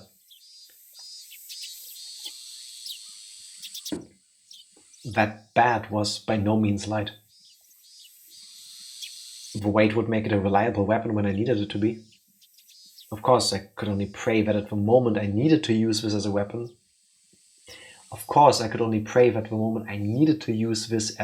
would never come. Just carrying it around could deter attacks against me. At least, that's what I hoped. Those are not light swings. This is full-on Smash Bros. You picked up the bat and you want to delete somebody out of a game. Swinging. Huh? Kei-chan? What are you doing? Preparing to knock your head off if you come too close. Being bombarded with such a hysterical voice, I jumped. This is not a hysterical face. I thought the same. You cannot tell me otherwise. What, Keiichi-kun? Are you on the baseball team? There's a baseball team. The baseball team? It was Reina and me on. I was surprised to hear you went off ahead. What are you doing, Kei-chan? No items means no items, Jack. That's boring. Can't you tell by looking? I'm practicing my swing for the championship. You can say it's part of my diet if you want. This is 100% somebody who has never spoken to an athlete or somebody who does sports for fun. Because that's just words you picked up. Where does all of this come from? Diet. Kei-chan, are you really that fat? Bet you didn't know. I actually have a beer belly. It's plump and jiggles. I feel personally attacked right now. Plump and jiggles? Reina, you don't have to imagine something weird like that. Yeah, like you would. So cute! Plump and Jiggle, jiggle, jiggle, jiggle, jiggle. If you hit it at the right angle, it will jiggle until next Sunday. No, that was not an invitation. Also, that was a punch, you dick. Well, This is not a slap. It would jiggle either way. No, that's gonna leave an imprint. Actually, if you hit hard enough, it will be like a cup holder. Like this hole that slowly dents out again. You know, I think it... What's Is that the... a 4, sort of? What's the somewhat horny meme thingy with like anime and manga characters, the T challenge or something, Boba challenge, where they No clue. have girls with bigger boobs that put like their drink on them, like they balance them on their chest and then they drink out of it. Okay, Like that. But you hit me so hard in the belly, it leaves an indentation for me to use as a cup holder. Like memory foam. But in disgusting, basically. Yeah. Pretty sure that was months ago. I don't think emphasizing large-chested women has ever not been a thing. Like, I would imagine that's still around. Maybe not the current like flavor of a month kind of thing to draw, but oh well. To disrupt Raina from imagining something that vulgar, I ruffled her hair messily. Oh my. I'm just saying it's a thing that exists. Like, yeah, sure thing. my claim to fame was using my belly as a cup holder. That's very different, but anyway. Well then, hope you make it to the regionals at least. This old man will cheer you on. Regionally speaking, it seems that Oshima High is pretty strong. They say their southpaw, Kameda-kun, is amazing. Good luck. Seems they've already taken me for a baseball nut, but oh well. Well, if I really did make it to the championship, it would be a cinch. A cinch. I hate that word. After all, I'd be the pitcher and catcher. I'd pitch the ball, then run past that ball I just threw and change over to being the catcher in a burst of super incredible explosive speed. I laughed dryly at the ludicrous image. I don't know why, but I have a scene of Where did Sonic that the come from? Hedgehog in Yeah, my that's mind. actually in the Sonic movie. He does that, no? Yeah. Yeah, I was gonna say. Like, It's- I can just see it, but... I also want to say that was in Twilight. No, in Twilight they played baseball, but they didn't... Didn't one of them also catch it themselves? Don't think so. Gotta go fast. If you've never seen the Twilight movies, go to YouTube, put in Twilight baseball scene. It is one of the greatest things ever in film. Isn't everything... All of Twilight is. Yeah. All of it is. Keiichi starts seeing visions of Sonic flossing. Please, no. Sonic flossing? Do I want to know? Probably not. No, nothing weird. Flossing, the Fortnite dance move. Oh. Not that. Okay.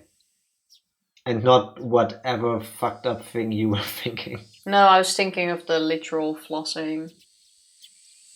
Good. There aren't really that many messed up things Coming you back can to think my of senses, with I classic. smashed the bat against the ground.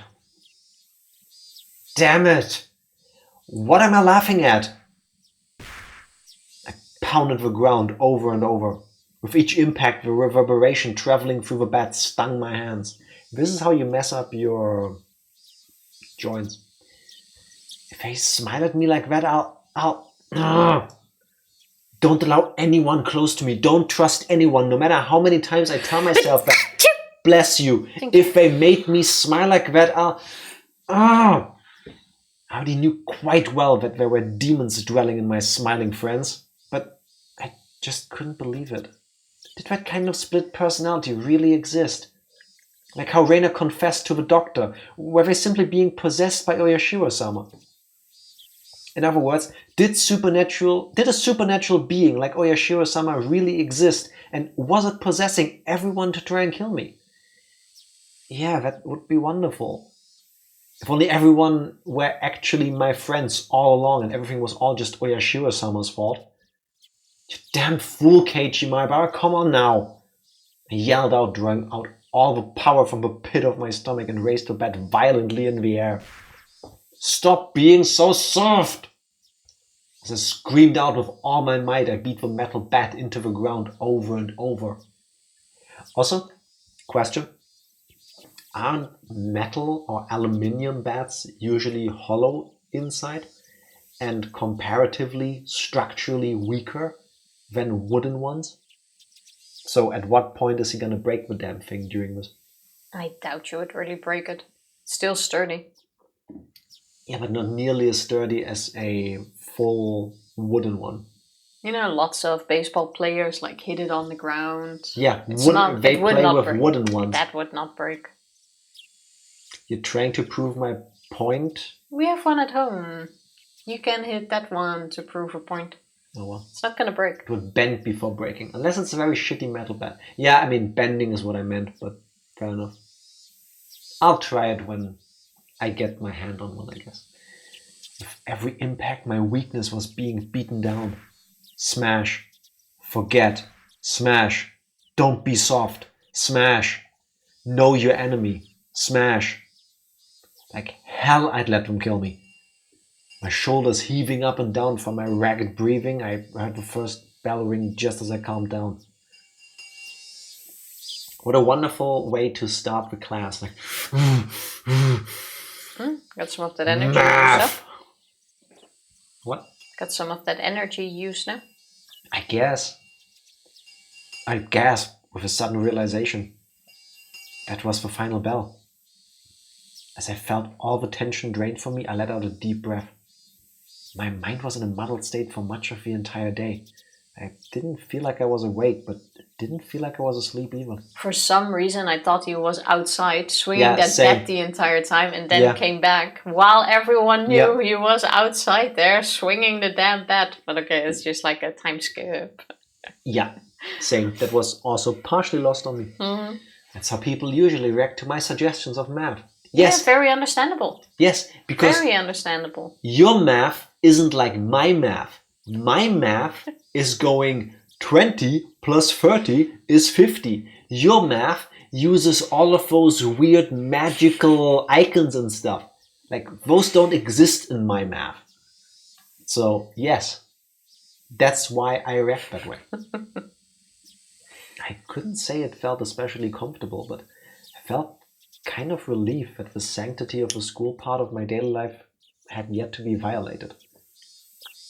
How long would I have to keep on living like this? I could only grit my teeth and bear with it as this living hell slowly gnawed away at me.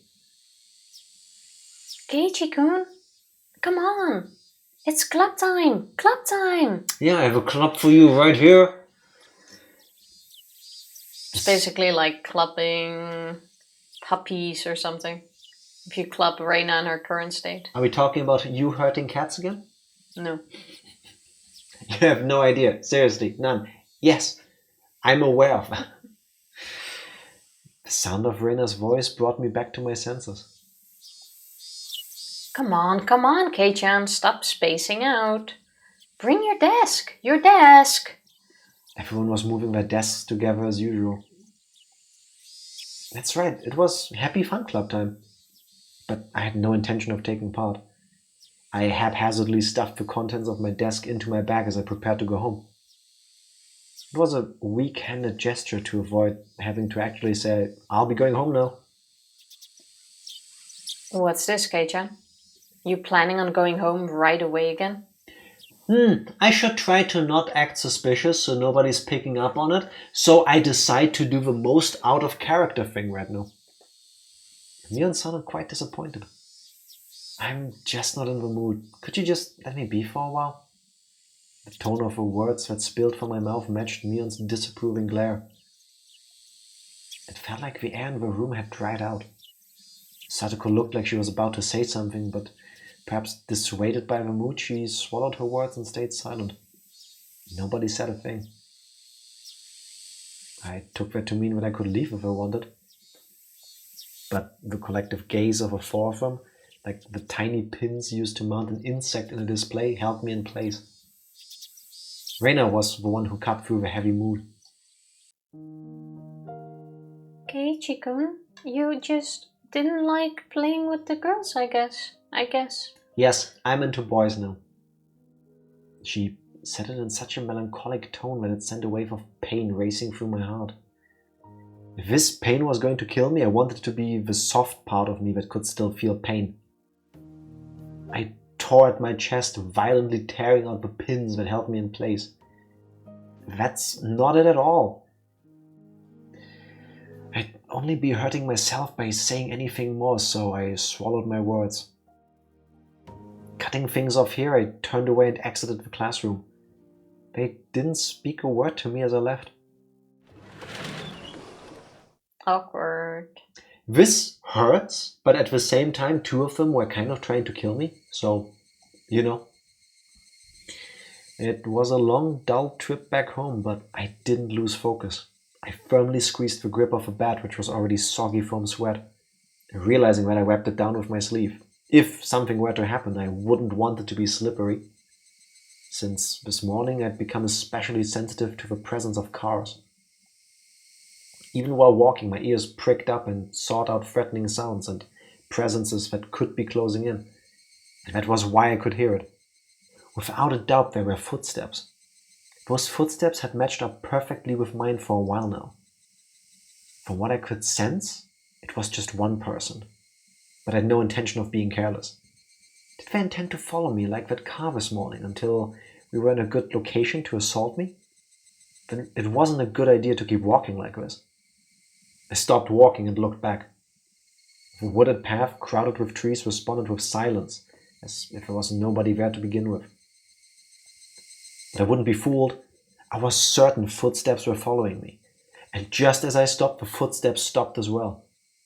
Meaning the person following me wanted to keep their distance.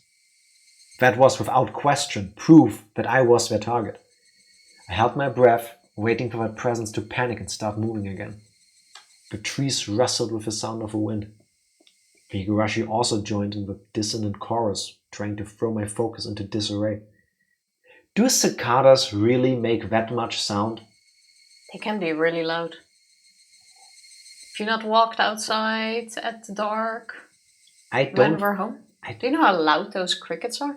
Yeah, but those are crickets and cicadas. It's kind of the same thing. I think both cicadas and crickets would take offense with your statement. They probably would. They can attack me next week. I'll take my bat along as well. Next week we'll have to issue a statement apologizing to the cricket and cicada communities. I'll be walking around with a fly swatter from now on. Oh, so now you're threatening them with violence. Do you know how many of them there are? Yeah, there's even a movie. The Bee movie. No. It's a horror movie about crickets eating people. I believe was it a French one? I'm not sure. I saw it not too long ago. What about Ants with a Z? Do you remember that movie? Yeah, but that wasn't a horror movie. That's like a kids movie. No. Thinking of an insect's life is kind of... Day of the Locust. I think it was that one. It was about this woman breeding them. Tifa, sometimes you have trouble saying words and that makes me overthink. She was breeding them as in growing more, or she was breathing them as in there was a scene where they entered her lungs? Breeding. That's not breathing. Okay, say team and then say theme. Team and team. Do you now understand why I wanted to double check whether she said breeding or breathing? But I do say breathing. Oh boy. Yeah. I have never. Yeah. Come on. I think my point stands. No, it doesn't. Not with these words. Everybody watching, meanwhile, had 5 minutes passed. Or had I been like this for a whole 30 minutes? Excuse me, what does this explain, Psycho? You wanna... you wanna tell me something? Whatever you say, I'll probably already have said it to her at some point in my life. Because especially the team and theme thing is really annoying. Really, really annoying. Can you imagine if Tifa invites you to a themed party?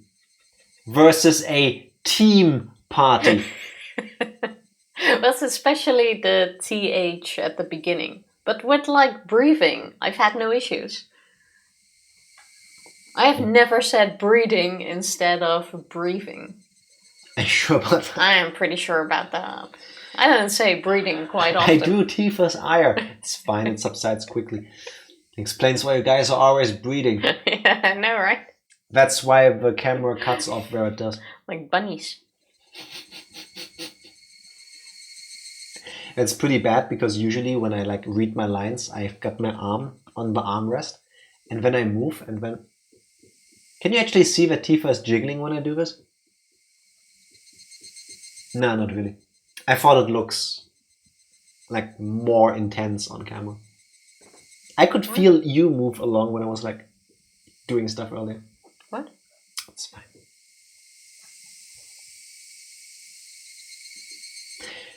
It was so hard to breathe that I might have suffocated. Xena would be the first to panic.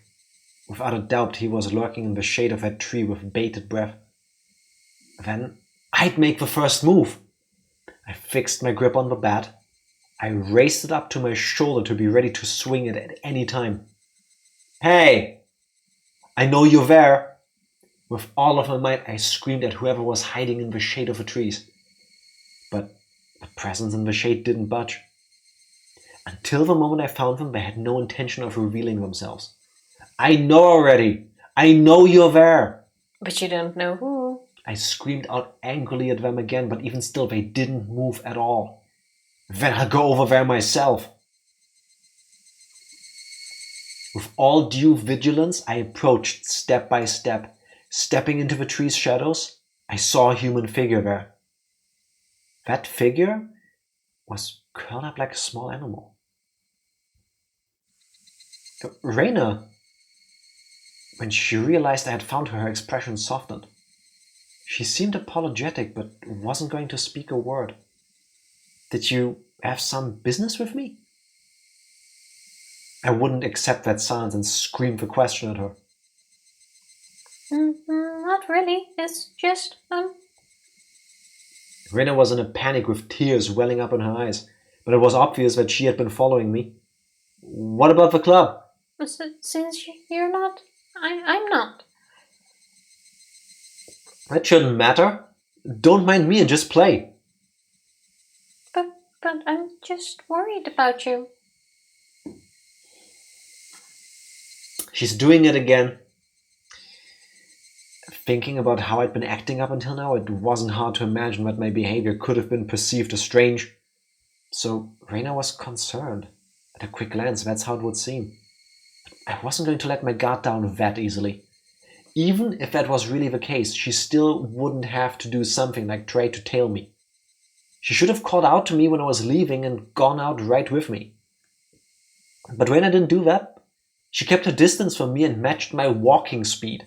On top of that, she matched the sound of her footsteps and deviously tried to hide her presence from me. Then, after she realized I noticed she was there, she held her breath as she tried hiding from me.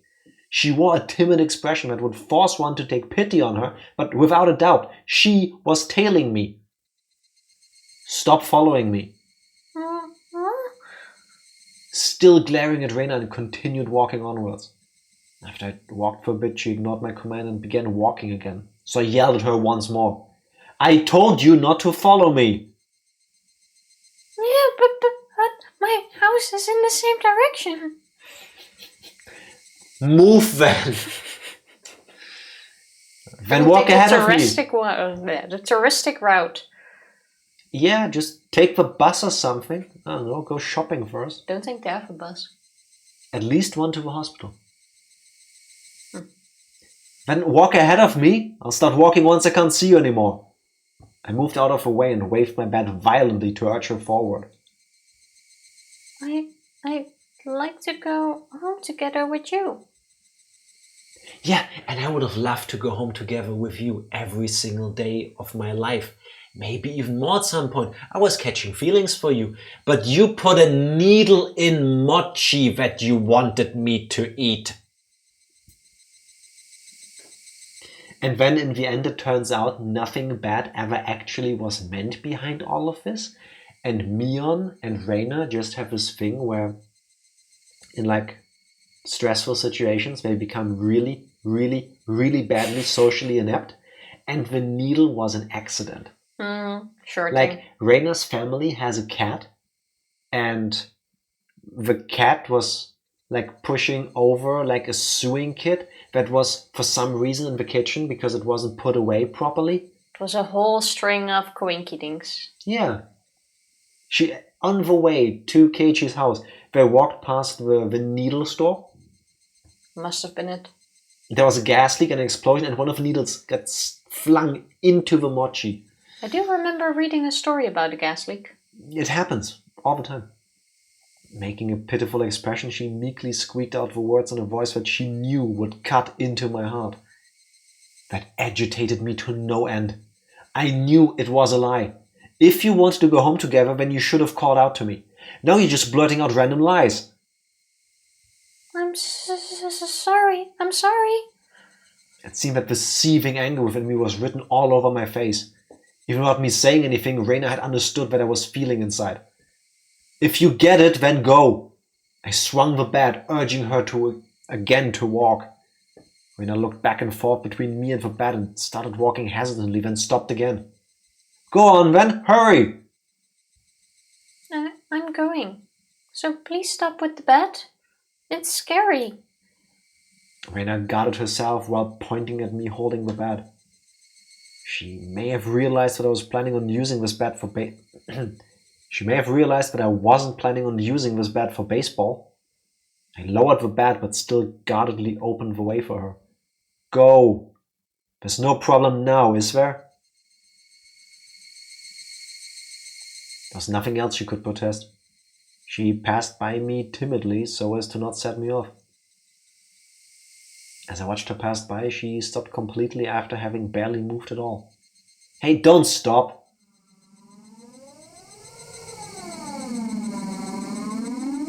Is that the What wind? is that sound? Sounds a bit like the air alarm in the Netherlands. We being picked up by UFOs? Then a powerful gust blew past us, barraging my face with dust. The dust got into my eyes and clouded my vision. Oh my god. You idiot. Oh, Why do I think? Keiichi, why are you so dumb? Why do I think he now hits Reina? Oh my god, if you're holding something that can injure another person, you never move it with your eyes closed. Yeah, he feels like he's under attack. Yeah, I get that.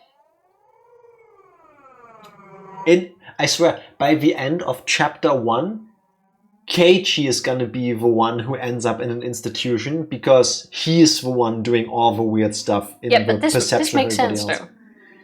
If you believe people are out to kill you, suddenly you get sand thrown in both of your eyes so that you can't see, and you hold a bat. Someone has just been murdered by being cornered on a path like this too. Like, wouldn't you start swinging? She put needles into food she wanted me to eat. Yeah, I get it. You would not swing it. While rubbing my eyes with my left hand, I swung blindly with a bat in my right, protecting the small opening I had presented. But now he's gonna hit Reina, and now shit's gonna hit the fan. But Reina didn't even try to attack during that opening. Oh, maybe not. Attack me? No, she hadn't budged an inch. I could tell from the sound of a fluttering skirt in the wind. As her skirt settled, so did the silence. At that moment, the voice inside of me immediately warned me of impending danger. I was caught by surprise. The smell of the air had changed. Without me realizing it, the air around me suddenly felt like a calamity was about to befall me. It was like the air had suddenly become invisible concrete, like Reina and I were locked in the space. She's coming right for us. She is coming. Reina didn't move an inch. Also unable to move, I stared at her back. Dum dum dum. Reina was the first to break the silence. Instantly, she altered her stance. I felt like I had just witnessed her shift from Reina into that other person who looks like Reina. But The voice was one I knew well, which filled me with a kind of bewildering pity. Carelessly, I felt relief upon hearing that pitiful voice. Well, excuse me, but can I ask you something? Suddenly, another car comes barreling by. When he was like, oh, I hear somebody behind me, I expected it to be a car. Can it run over Reina first?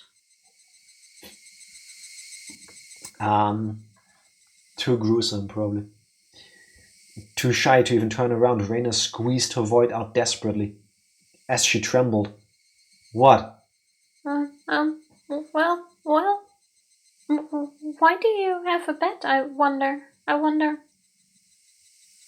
The question Reina asked was by no means unexpected. I can carry whatever I want. But you didn't have one up until today. Why so suddenly? It's alright if I decide to do something suddenly, isn't it? Is it strange that I have a bed? Yes. Yes, it is, actually. A weird feeling that the secret is going to turn out to be that none of the bad shit's been actually happening, and now Keiichi just looks crazy. I would... how would I feel? Like a psychological... I would... It all depends on how it's written. If it ends completely ambiguous, like all the things that had happened, did he just imagine them feasibly? Or did they actually happen the way we as the readers perceive them? My bag just opened, the tea bag. Blech. My bag just opened. Yeah, of course, Tifa, everybody had... What? That's why I corrected it into the tea bag. Like, you know, when you take a sip and it's filled with the things in it? The tea. Yeah. One cent for mine. I don't know how I would feel about that. There would need to be pretty good explanations on why the things Keiichi thought he saw and felt could just be his imagination. It would still be better than the reveal in certain other games. Like, for example, the thing with a needle in the mochi. They said, the game said they were filled with red bean paste, right? Over here, at least, there's I want to call it a problem that if you buy, for example, frozen green beans, usually it happens with those, you also get pieces of bean stalk in the bag. So when you take out the frozen beans to boil them or whatever, and you don't pay attention then, usually while you're eating them, at some point you will have a very hard piece of bean stalk in your mouth. You know what I'm talking about? Yeah. But this could have just been written off as he imagined it and there was nothing in it. We didn't actually see the needle. Yes, he did. He took it out of his mouth. He saw it. He saw something that looked like a needle. If we saw he it said from it was his a sewing needle. perspective, he could have also just imagined it. So I'm saying, what if... He said he wasn't feeling well, and he even went to the hospital. They gave him a checkup. Second day, he also wasn't feeling well. He had the whole conversation with himself. Maybe I am just getting sick. What if he actually had like mono or whatever, like a sore throat, and in the bean paste was a piece of beanstalk? I imagine with the beans they use that can also happen. And that was stuck in there. So he suddenly has that weird stingy sensation, something that shouldn't be in there is in my mouth, checks it in his delirium of having a fever or whatever, looks at it, it looks like a needle, so his mind goes, or it's he a just needle. imagined the entire thing and nothing was in there. All that. If you're gonna go the easier route. And no, Nah. it wasn't the old man living with Reina, it was the old man living with Mion. Like, she gave plenty of hints every time she talks about this old man. Should have seen it coming. She even mentioned it so many times. You mean the ending of Zero Time Dilemma? Yes. Who do you think was driving a rice paddy car? That's why we didn't see. Ohagi are covered in red bean paste over a lump of mochi. Did they say it was ohagi? Because I want to say it was... That they said it was mochi. They definitely said it filled with was red bean mochi paste. filled, yeah. Either way, if there's something in there that is like long and stiff that you don't expect in your mouth, And if you're not feeling well, if you're maybe currently enjoying a nice high fever and you're kind of like, I could see why somebody goes, I got the needle. As seen in the anime. I don't believe the anime is canon now.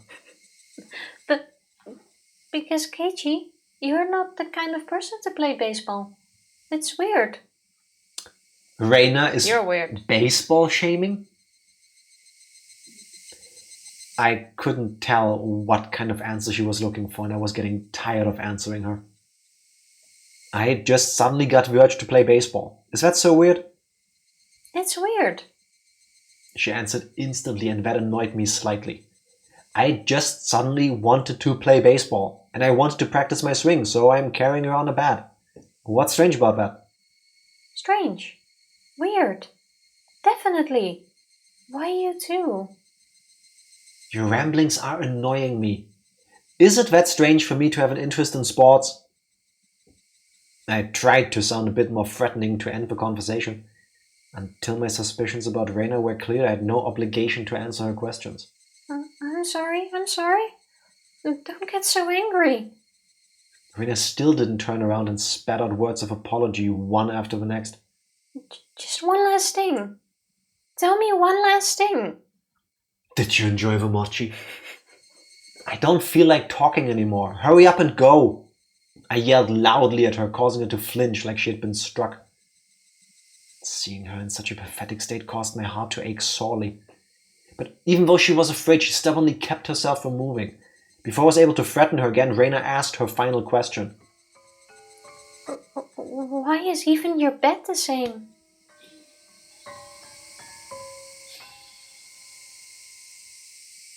Dum dum dum. What did she mean by the bed was the same? I had no idea what she was talking about. What are you saying? I mean, why is even the bed the same? I don't understand what you mean at all. Say it clearly. Even still, Reina didn't turn around. After inhaling deeply, she screamed. I mean, why is even the bed the same as Satoshi-kun's? Satoshi being... Huh? Upon hearing that name out of the blue, I became dumbfounded for a brief moment. Because it's his bed. Why is the bed the same? Why is the bed even the same? Oh my god, where are we going with all of this? Why was Mion egging on Reina to think a certain way? Easily to manipulate. Is Mion manipulating people into doing weird shit because she's just, I don't know, fucked up in the head or something? I don't think she needs to. Why would Satoshi be the one with a bat out of all people? Well, by Satoshi, did she mean the student who transferred out last year? No, that couldn't be. Reina had tried to cover it up by saying he transferred, but ooishi-san told me quite clearly that he was missing. He was the student who sat at my seat up until last year. He was believed to have been demoned away by Oyashiro-sama's curse. I didn't know the details about his disappearance. The aunt he lived with was killed the night of a Watanagashi by a drug addict, and not long after that he suddenly vanished and was now missing. That Satoshi and I were... What? My gaze fell to the bat in my hands. Could it be? Satoshi Hojo. It was a bit difficult to see, but that was what was written on the white tape at the end of the bat. I see. So this was Satoshi's bat. Oh. This was Satoshi's bat. Since nobody was using it, I borrowed it. That's not a problem, is it? that's not it. The way Reina said that, it made it seem like this bat was something that should never be touched. Like it was some sort of offering at a shrine or a memento of a deceased. I could only stand there perplexed and unable to respond. Reina continued speaking without waiting for a reply. Why is it? Why is it? That you're doing the exact same thing Satoshi-kun did when it happened to him. Reina was talking about more than just the bat belonging to Satoshi. Me and her were probably hunting Satoshi too, just before he got killed, so he started becoming paranoid and tried to defend himself. I'm trying to see this from every angle. We had the tips thing about depression and bipolar disorder and people taking medicine and drugs and stuff and the different effects these can have on you. And imagining for a second that Reina is suffering multiple personality disorder. So why just Reina? Because Reina is the one where we know that she smashed all the windows in her old school, muttering something about oyashiro-sama. And both have been acting the same. Like Mion and Reina so far. yes, but what if it's for different reasons? What if Mion was acting with her gaze like a hawk and being a piece of shit? Because Mion is just, I don't know, a very violent person underneath it all. And Reina is doing it because sometimes her brain just goes, and then she goes on a murderous rampage, breaking things.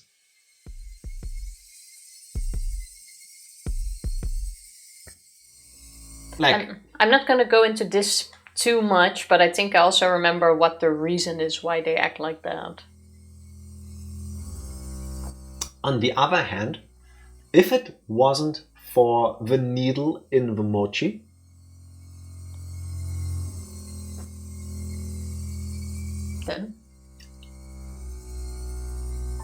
then it's just weird. But whatever threats have there been, like actual, Besides the car? we don't know who was in the car. That's We true. think it's connected, we do not know. Well, nothing yet. Reina was giving the blank stare, acting weird.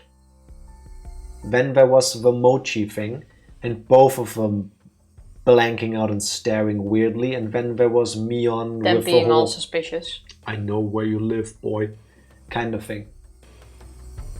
Wait. For what? I'll post it in Discord. I'm quite sure I remember. Now I'm 79% sure I remember what was behind this. I need to know what Tifa thinks she knows. Discord. I'll post it in Discord. But like, is it that these people aren't who they appear to be? You know, people can be very complex. Just because you are sometimes a nice person, lovable, huggable like Reina, doesn't mean that's all that you are, and there can be some darker sides to it. It could very well be that she is suffering from something that makes her sometimes act out, that is caused by, who knows, stress, whatever. Why was Mion talking to Reina the way she did during that tip? I don't remember the exact details. You need But- to have a leader. It always seems like she's nudging her into a certain like position. Like, Leader. no, she was telling her stuff like, "Oh, what if Keiichi-kun is the same way?" Like she's antagonizing us. That's what I'm talking about. Leader. What? Use other words. What does that mean? Stop pulling a Reina. Where's all of this going? Only one way to find out. He joined a baseball team, but he didn't really like baseball. What does that have to do with me? Satoshi-kun also suddenly started walking around with a bat one day. He joined a team, but he wasn't the type to play sports. What about it? I closed my mouth before I could say it out loud. Listen carefully, Keiichi. Reina is trying to tell us something important. Satoshi-kun also one day came to school all by himself all of a sudden. Like Keiichi-kun. Then one day he started practicing his swing. Just like Keiichi-kun. Then one day he suddenly became carrying the bat around with him. Just like Keiichi-kun. Then one day he suddenly... And one day he suddenly what? Reina had swallowed her words. Reina's sudden silence brought a hush back to the surrounding area. It was then that I could finally digest the content of the entire conversation. She was saying my chain of actions was exactly the same as Satoshi's.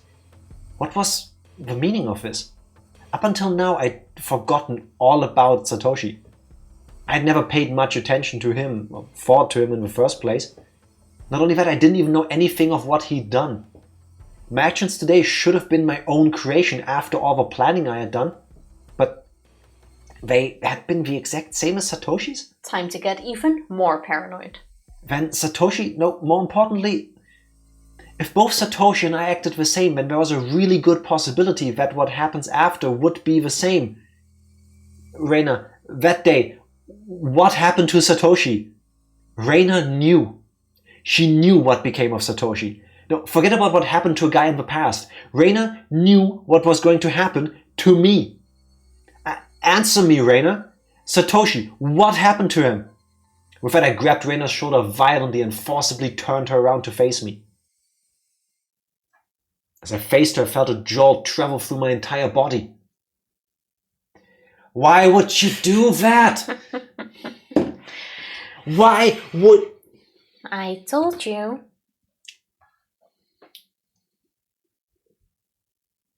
If you are ever in a situation where you are trying to get information out of a person who you believe has threatened violence and death on you, don't touch them. If you have a bat or anything that you can use to defend yourself, stay at a distance that is effective That is for you easier to... said than done. Everyone would have probably done this, knowing that this is like, what's the final destination sort of thing. Like it's all playing out. Keiichi-kun? It was that person that I didn't know. At least, it definitely wasn't the Reina Ryugu I'd been talking to up until now. The voice just now didn't have a trace of a trembling or emotion that it had before. The amount of regret I felt for turning around so carelessly was unsurpassed. The gaze that pierced like a cold needle, the smile on her face that invoked an image of having been carved out by a knife. Chills went down my spine, my mind froze under a layer of rime. What's rime? How about we run now? Both of Reina's eyes pierced through mine, leaving me unable to look away, as if to remind me of a fear from that time before. Reina brought her face close to mine, so close that I could feel her breath. Her face had filled my entire field of vision. Then, her sharply shaped lips grew even sharper, like the curve of a crescent moon. She grinned. That's even creepier. I told you. Keiichi-kun? After a short pause, Reina repeated the same words again. Satoshi-kun, you see? Transferred out. Transferred? Meaning what? What Reina meant must have been some new definition of transfer that I was previously not aware of. My throat and lips dried up. I couldn't even acknowledge what I had just heard. All I could do was swallow down my own saliva. It would seem that Reina saw that as a nod. She pulled her gaze back and spryly stepped back 2-3 paces. As she did, my legs gave out and I fell to my knees pathetically. Reina and me on my knees underneath my emotionless smile? That had to be a very odd sight indeed. Seeing me in that pathetic state, she neither scoffed at me nor held out her hand. But I could neither stand nor escape with her gaze shooting through my eyes. There was undoubtedly a metal bat in my hand, but right now it was useless to me. I was like a fly caught in her web. Heavy sweat beaded all over my body. I could feel it dripping from my skin. Reina used leer. It was very effective. For a change. Isn't it scary face that can paralyze your enemies? Yeah, something like that. But you won't, will you? Keiichi-kun? Reina finally released me from that cage of time after what felt like an eternity. But her question was missing something important and was incredibly vague. Once again I swallowed hard, urging her on. Do what? What did she not want me to do? Transfer.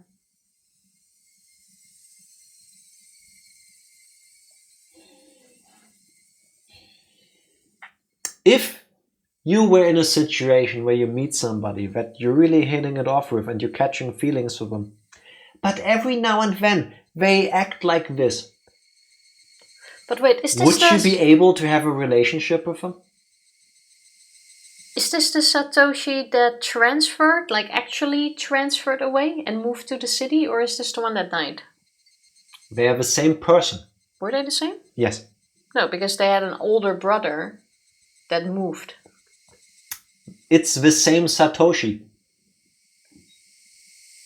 Unless you just oopsie-daisied a spoiler and it turns out there's two Satoshis. Remember in the story, they were like, oh, well, he had an older brother and he moved away. Had an older brother. The people in Hinamizawa keep saying the people that talk about it say he transferred out. Ooishi-san said he disappeared. He went missing. Unless there's two Satoshis, one of the stories is untrue. Then who's the older brother? The same Satoshi. There's only one Satoshi. Oh, okay. I have in my mind that there was a brother mentioned in the story. Yes, Satoshi. Yes. That's the one where the people that do talk about him here say he transferred, but Ooishi-san said he went missing. Satoshi is Satoko's older brother. Yeah, I have in my mind that it was mentioned in the story that one died, but he also had an older brother that transferred away. Yeah, that's what I'm telling you. That's what I had in my mind. Let me finish speaking. The story is confusing enough as it is. We don't know what that means yet. That is true. I'll say it in red.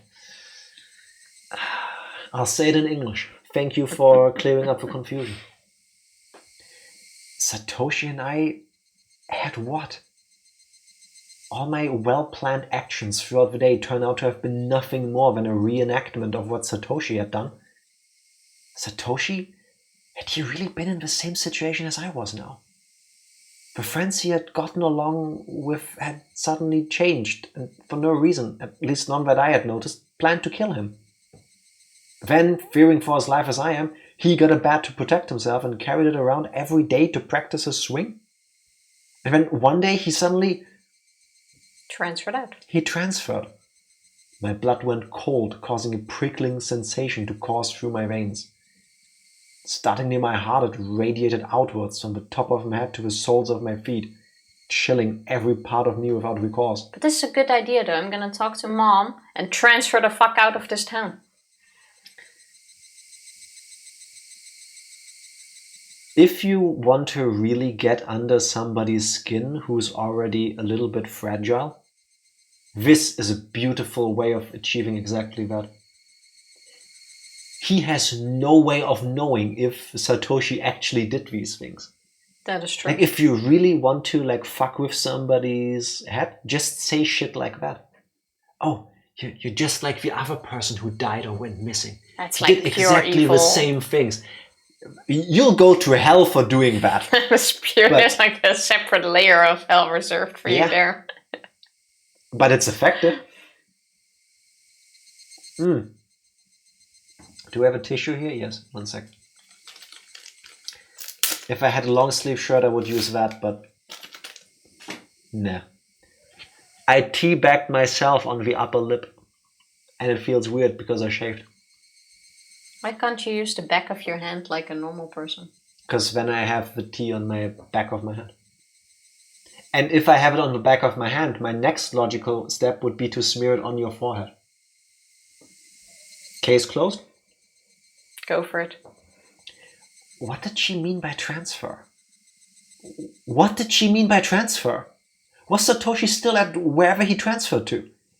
Was he the only one who would be able to understand me? Would he be able to tell me why it all ended up like this? More importantly, where did he transfer to? What did she mean by transfer? What did she mean by transfer?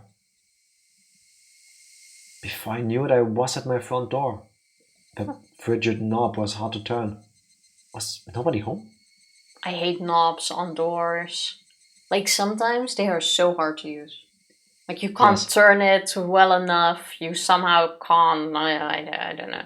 This is a jack level type of problem, but generally I have really smooth hands. You just slipped on something. There have been moments where I've been trying to open a door that has a knob and my hand just went around it because, like... Especially if that thing is smooth as well. Like, you need to get an actual grip on it. I really dislike knobs. These hands have never seen an honest day of work in their life. Like, most physical activity I do with them is typing. Like, I click with the mouse. Sometimes I hold a gamepad. It wasn't that odd of an occurrence. I reached into my pocket and pulled out the single key attached to my first seal keychain. I stepped into the entryway. Just as I was about to take off my shoes, a chill ran down my spine. Someone had entered right behind me. Like a classmate messing around, standing right up against my back? You're kidding, right? It had to be my imagination. Use your elbow. Logically speaking, it was impossible for someone to be able to hide their presence within my personal space all the way through the door. But there was undoubtedly someone behind me. Hey now, Keiichi. How do you know they're there, even though they're behind you? I can't not hear the song. Hey now, hey now, hey now, hey now. I don't know the lyrics. Because I could hear the sound of flowing hair. There's no other reason I'd hear that sound. Use your elbow. That was the presence. Because I could hear the sound of them blinking. Keiichi Maebara, there's no way you could hear that. My most base instincts were warning me of a presence. Common sense was telling me that it was just my imagination. It was just my imagination. There was nobody behind me. I began to erase the mental image of an eerie figure standing behind me. But at the same time I asked myself, if there was nobody, then what was I feeling? As an uncomfortable sensation crawled up my spine. Actually, wouldn't it be better if there was somebody there? If there was nobody there, then when you turned around, would you be able to accept that? I'd be able to answer all of those questions just by looking behind me. But I didn't have enough courage to even do that simple task. Oh, right. I could try speaking to them. The person behind me might answer me. It was a random thought. I didn't care how I went about it, just so long as I didn't have to turn around. If I'd calmed down and thought about it, I would have known that wouldn't have solved anything. Who is it? I spoke in such a hoarse, broken voice I couldn't believe it was my own. I could almost feel them contemplating their response. I felt it. There's no way I should be able to do that. Calm down, Keiichi. It's all in your head.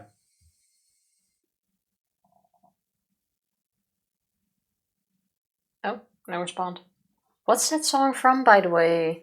I don't recall. Don't dream it's over.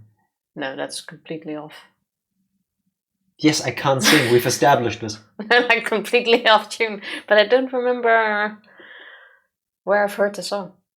But what do you think? Someone behind him? Yes or no? I think, Tifa, you've heard the song on radio. No, that's been in the show. Probably. Someone behind him? Yes or no? His dad. Nah. If somebody is willing to step up really close to you, either it has to be somebody trying to pull a prank on you, so one of his classmates, or somebody who is close to you, like a good friend or family member. So I'm thinking it's completely non-devious. It's his dad. Because his dad works from home anyway, right? He's an artist? I mean, would his dad act like this? It wouldn't be one of his dad's clients because A, they wouldn't use that entrance. B, if they got lost, they wouldn't just, be like... I just like, hey, ow! What did I do? You hit my ear bone. You... What? First of all, sorry. What? Oh, it actually hurt. Your ear bone. Yeah. Like right on the edge here. On the shell. Annoying. The shell. Anyway, as I was gonna say, just accidentally still use your elbow when in doubt. I have a way better way of clearing the situation that will... If it's somebody close to you trying to pull a prank, you will get them right back. And if it's somebody trying to do something weird, you're gonna get out of the situation. You ready for it? Go for it. If you ever find yourself in this exact moment, here's my tip for you. Fart. That wouldn't really do anything. If somebody is trying to attack you and you suddenly farted like on their leg because they're this close to you, I think it might throw them off. No, wouldn't throw me off. I now imagine Tifa walking up behind somebody all like sneaky assassin style, strangling them, and then they're farting on Tifa and she goes, I can "Justice absolutely plan." agree with what you're trying to do, but farting is not the answer. At least then stream, act like a maniac, like something. This is the survival tactics, like, shit yourself, a bear won't want to eat you. Exactly. Yeah. Gets followed, just farts. Yeah, exactly. Like, just fart really loud, like really press it out. Follow Jack's life advice and you die.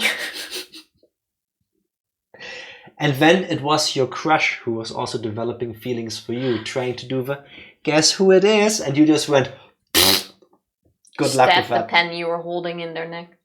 Yeah. That time, I was certain I heard it. As if hesitantly trying to answer my inquiry, I was certain I could hear the sound of somebody inhaling. I heard it. No, I can't. I need to get the mental image out of my head. Yeah, that wasn't an inhale. That was an exhale that you heard.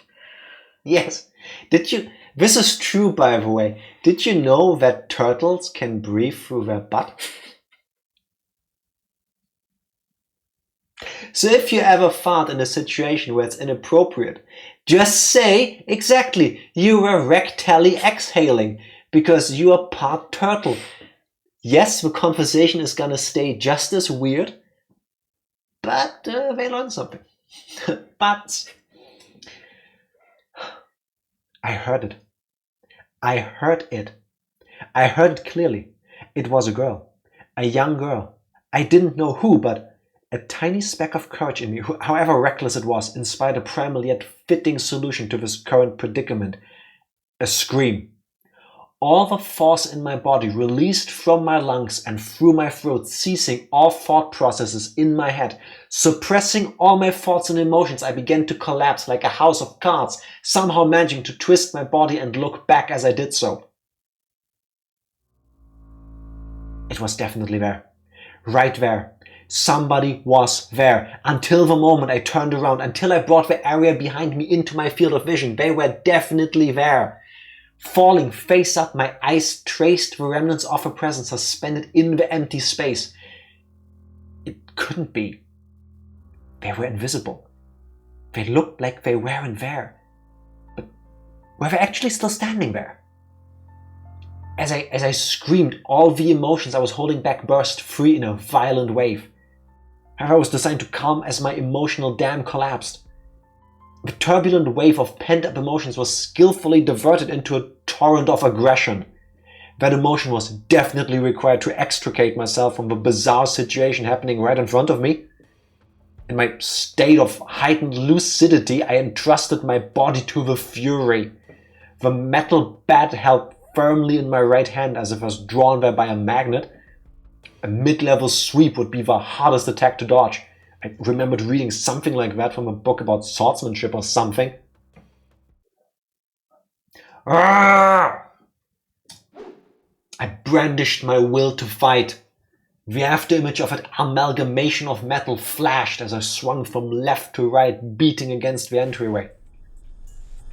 The bat slammed into the right wall, the tip rebounding violently. I hope this is a stone building.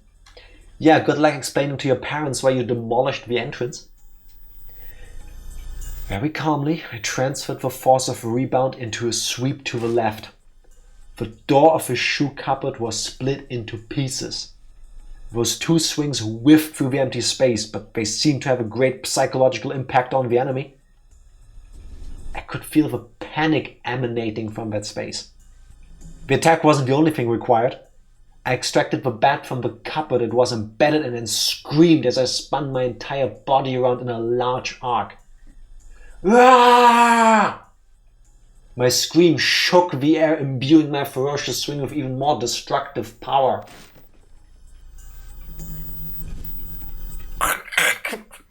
That's beautiful. I want all my sounds to be like... That sounded like a shattering sound, right? You could definitely dub wood. Oh, thank you. I appreciate that. You know how they sometimes make behind the scenes videos where they show you how sound effects are made? With us, it's all Tifa. Without mercy or restraint, my violent strike, with certainly fatal force behind it, shattered the top of a cupboard. None of my attacks struck the enemy, but my ferocity had certainly seemed to impact them. Breathing heavily, my entire body soaked in sweat, the invisible enemy, there but not there, dispersed. When I was certain that the enemy had retreated, I locked the front door and latched the chain. No way had it only feigned retreat and was now inside my house? Once again, I channeled my aggression and searched the house for the presence, but it was gone. I had succeeded in fending it off. At that moment, the tension drained from my body and I let out a deep sigh of relief. Now it's time for your existential crisis. All of the emotions I'd been holding back chaotically merged together and began to flood out. A hodgepodge of fear, accomplishment, and disbelief, all mixed together, began to flow through my body. Schrodinger's creepy friend, more like Schrodinger's meltdown. Why do I have a dumb feeling that Reina went through something like this? What if certain villagers, Mion, use the story of what happens during the water Nagashis to manipulate people into doing things? Therefore, like, not unheard of. Making like a self-fulfilling prophecy kind of cycle. You know, if you believe something will happen, you will act differently because you're convinced it's going to happen. You know what I mean? Yeah, I know what you mean. So if you get into Reina's head enough, to the point where she starts feeling the thing behind her or in front of her or wherever, maybe for her it manifested in the windows. You know, like passing mirror images. That's why she went for all the windows, because like the reflections in that gave her that like image that threw her off. I like how you now take exactly what I said in the previous stream. Yeah. But now it makes sense. When I say it makes sense, when you say it makes sense. Weird. When I say it, it's like, no, that didn't happen. Yeah. Have you never been in a work meeting where you say something and then nobody cares, but like a week later somebody else says it and it's the best thing since sliced bread? Yeah, I know. And then, or it's like, oh, I think this person, like someone completely else said that, and you're just like, I don't need the credit anyway, it's fine. It's fine. It was just my best idea ever. Yeah, it's a thing that happened. Unable to deal with each individual feeling, I beat them all back with the strongest. Exhaustion. Even in this moment, I remained composed. After checking that all the doors throughout the house were locked, I went up to my room on the second floor and closed the curtains. I straightened my back and tilted my head back a little. After clearing my mind of all my idle thoughts, I managed to calm down even more. What was that at the front door? There was definitely something there. Thinking about it, maybe it was just an apparition I dreamed up in my confused state, but I really didn't think that was the case. Calm down, Keiichi Maebara. Compose yourself. But no matter how calmly I thought about it, what just happened wasn't a figment of my imagination. It was obviously a supernatural phenomenon, and without a doubt something was behind me. It wasn't some sort of illusion I saw amidst my confusion and disorientation. Proof? I had just one piece. When I asked who is it, they inhaled as if they were about to answer. That sound had clearly reached my ears. The situation I was in right now was still unclear. Either I'd been possessed by the supernatural phenomenon known as Oyashiro-Sama's curse, or this was a ruse by the villagers who believed in it and were imitating it. Either way, the motives were unclear. The roundabout way it had been done was also still a mystery. If it was perpetrated by humans, that would mean admitting that it was Reina and the rest of them doing it, but it would be solvable. Ooishi-san and the rest of the police would surely arrest my enemy. But if it was a manifestation of Oyashiro-Sama's curse, I wondered what would happen. Ooishi-san was very clearly declared that curses didn't exist. At that time, those words were pretty dependable, but as things were now, with the rising possibility that the perpetrators were not even human, he suddenly seemed quite unreliable. How are you gonna prove that? If I told Ooishi-san this was the work of Oyashiro-Sama's curse, what would happen? I couldn't imagine his reaction, but it would go without question that a void would expand rapidly between myself and Ooishi-san. With me having so few allies to begin with and not being able to confidently declare whether or not this was a curse, there was no merit to doing that. I'd better keep the facts of what just happened at the doorway to myself. It would be better if it didn't add to what happened here to the memo behind the clock. There was still the ever so slight possibility. But I was actually confused when I thought I was composed and I was just going berserk in the entryway. How wonderful would that be if that was really what happened? I would be able to refute Oyashiro-Sama's curse. But if I denied Oyashiro-Sama's curse, then that would mean admitting that Reina and the rest were perpetrators. Doomed if you do, doomed if you don't. If I said that Reina and the rest weren't the perpetrators, then that would mean believing in Oyashiro-Sama's curse. By denying both of those, I would be admitting that I myself was losing it. The three options from which I couldn't choose became a trilemma of sorts. They mixed together and formed a whirlpool in my mind, making my head spin. I didn't know dilemma implied that there's two options. Same. What's if there's only one? Is it a unilemma? Sounds weird. Once again, I straightened myself and leaned my head back slightly to cool myself down. Calm down, Keiichi. Accept what has actually happened as reality. Stop thinking of anything more than that. But I couldn't help but think of it. How wonderful it would be if it turned out I was delirious and everything up until now was a figment of my imagination. Oyashiro-Sama's curse wouldn't exist, and I would still be bestest buddies with Reina and the rest.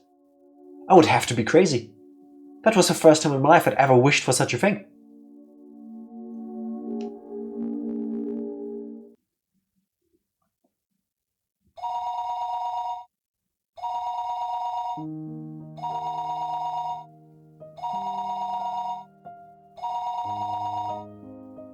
This is very obvious from sounds weird. I was waiting for you to tell me this is where we should end it, but screw you. Oh yeah, this is exactly where we should end it. But I need to know who was phone. So the moment you know who's on the phone, you're gonna save.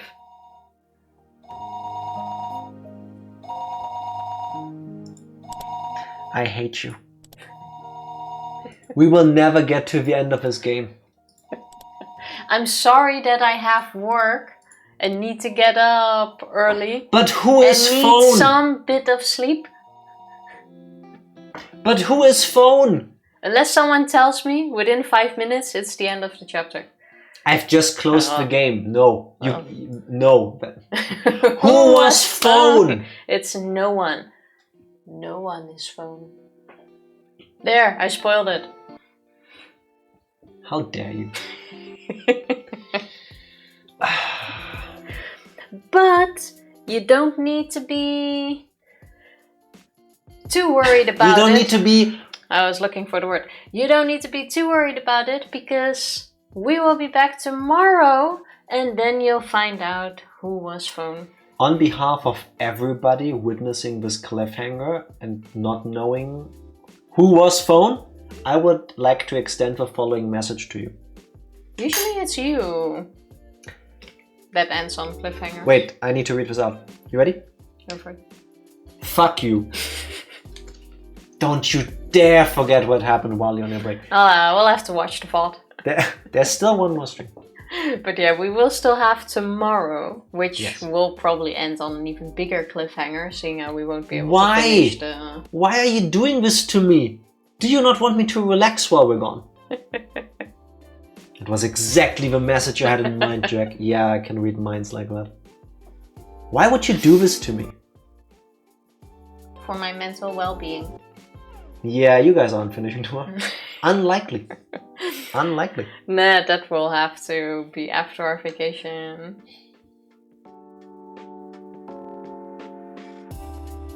But at least you'll find out who was phone. I'm writing down that I hate Tifa as my prediction. Okay. So the game is slowly devolving into the trilemma of, are curses real? Are people shit? Or am I insane? Am Or I all of going the above. insane? Or all of... True. I mean, it's There's not always been an ruled all out, of the but above. you know when people say it can't get worse than this? People that say this haven't been around long enough, I would say. It can always get worse. What if all three come to fruition? It's a stupid prediction to get wrong. I mean, that's usually his thing. That's true. I have written down very little predictions so far. Keiichi is the murderer from the beginning and he killed Reina. It's becoming more likely again, actually. Stuff's gonna happen at the festival. That's confirmed. That is true. So, Tifa saying nothing is going to happen at the festival. Technically, it happened after the festival because they went home first. Don't you dare. So it's kind of No, like... No, you No. said it happened at the festival. The You said- Watanabe wasn't over. You said... Yeah, but you said it happened at. It did not happen at. It happened away from the festival. Hey, this is how I get treated usually. I feel like I have the right to throw this right back. Psycho, do you now know why I act so petty sometimes? Yeah, Because I act it's not petty me. because you are petty. It's not me. She is the same way. It's just that I usually am the one that gets to live out that feeling. She's holding back, I guess, I most feel of like the time. I'm being gaslit. But she's doing exactly the same thing. Exactly. Literally. Yeah, to because a I T. feel like I have a right to do it back. So Yeah, I want to because- say you're wrong. And because you do it, I do it. No, It's a no, no, vicious no, circle. no. This is not how this starts. Ah, yes, semantics. But you also had... I also wrote down Tomitake is actually a fake name and he is related to one of the fighting families. Could still That's happen. still... I wrote down that Satoshi is Tomitake. Unlikely, but not impossible. Wow, Tifa acting just like Satoshi did. Yeah, yeah, I think so too. Do you also remember when Satoshi did the other thing that Tifa just copied earlier? Mm-hmm.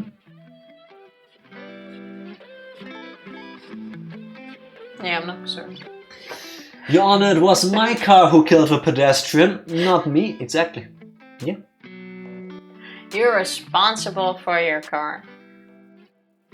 Gotta And- keep it on a leash. Why do I think that's something that could actually happen in one of the Ace Attorney games? Wow, spoilers. I said I could. bet it We've does. only If played it through does, the it's a first one. spoiler. We've only played through the first one. I haven't seen the rest of the games. That's true. But yeah, tomorrow will be our last stream for this week. Before we go on a 2-week For this vacation. month. True, for this month. Then we'll be gone for 2 weeks. And then we'll let you guys know when we're back. True. But while we're gone, you're gonna get a YouTube video every day. So that if you missed any Higurashi, you can almost catch up fully by the time we're gone. We're back, we're gone. In the time we're gone, by the time we're back. 2 weeks! Yes, I'm sorry. I'm sorry. And we're gonna be all refreshed. I hope you are, because... I'm not doing it on purpose, you know. No, but you're still doing The it. alternative is not streaming. but you're still doing it. The alternative is you get good at sleeping and you actually like get rest or whatever it is you need. Yeah, there's a third option here. All of the above. Maybe Tifa is cursed. Maybe I'm a piece of shit. Maybe she's insane. That could be. Wow. I'd also sleep better Just if like you don't Satoshi, kick me at night. just like Satoshi back. When am I kicking you? When you sleep. That's not true. No, that's true. Usually, I have the bruises on my legs to show it. I have a bruise too on my left leg actually. Yeah, from kicking me. I cannot be led to believe that any part of your body is hard enough to leave a bruise if one were to kick you. That's not true. Except maybe your thick skull.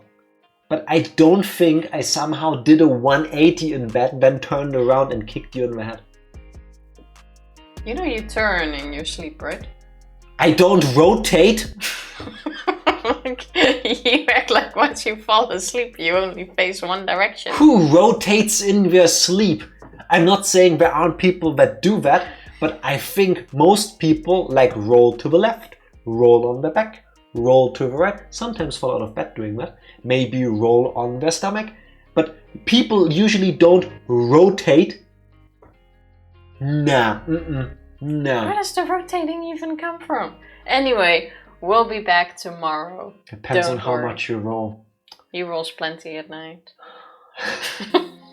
That emote is beautiful. Oh, this feel, it's so cute. It really is. Psycho. Have you played and or bought new Pokemon Snap? Oh, that's really cute. That game is adorable, and in one of the levels there's fields, a group of them, and they roll around exactly like that. It's oh, so cute. Tifa, give me your memory. I shall give it immediately after. Can you catch a Genesector? No. No. You can't catch anything. Pokemon Snap is just you take pictures of Pokemon around you. Yeah, it's quite a cute game. Can recommend. It's adorable. It's relaxing. The rating system is bullshit. Unless you're Tifa, you get all the points for no good reason. Press the button, I guess. Going for it. Is the stream actually ending? Or is that what Satoshi did last time? Or are you going insane and this is the ending but I'm not dancing this time and I just keep talking while we're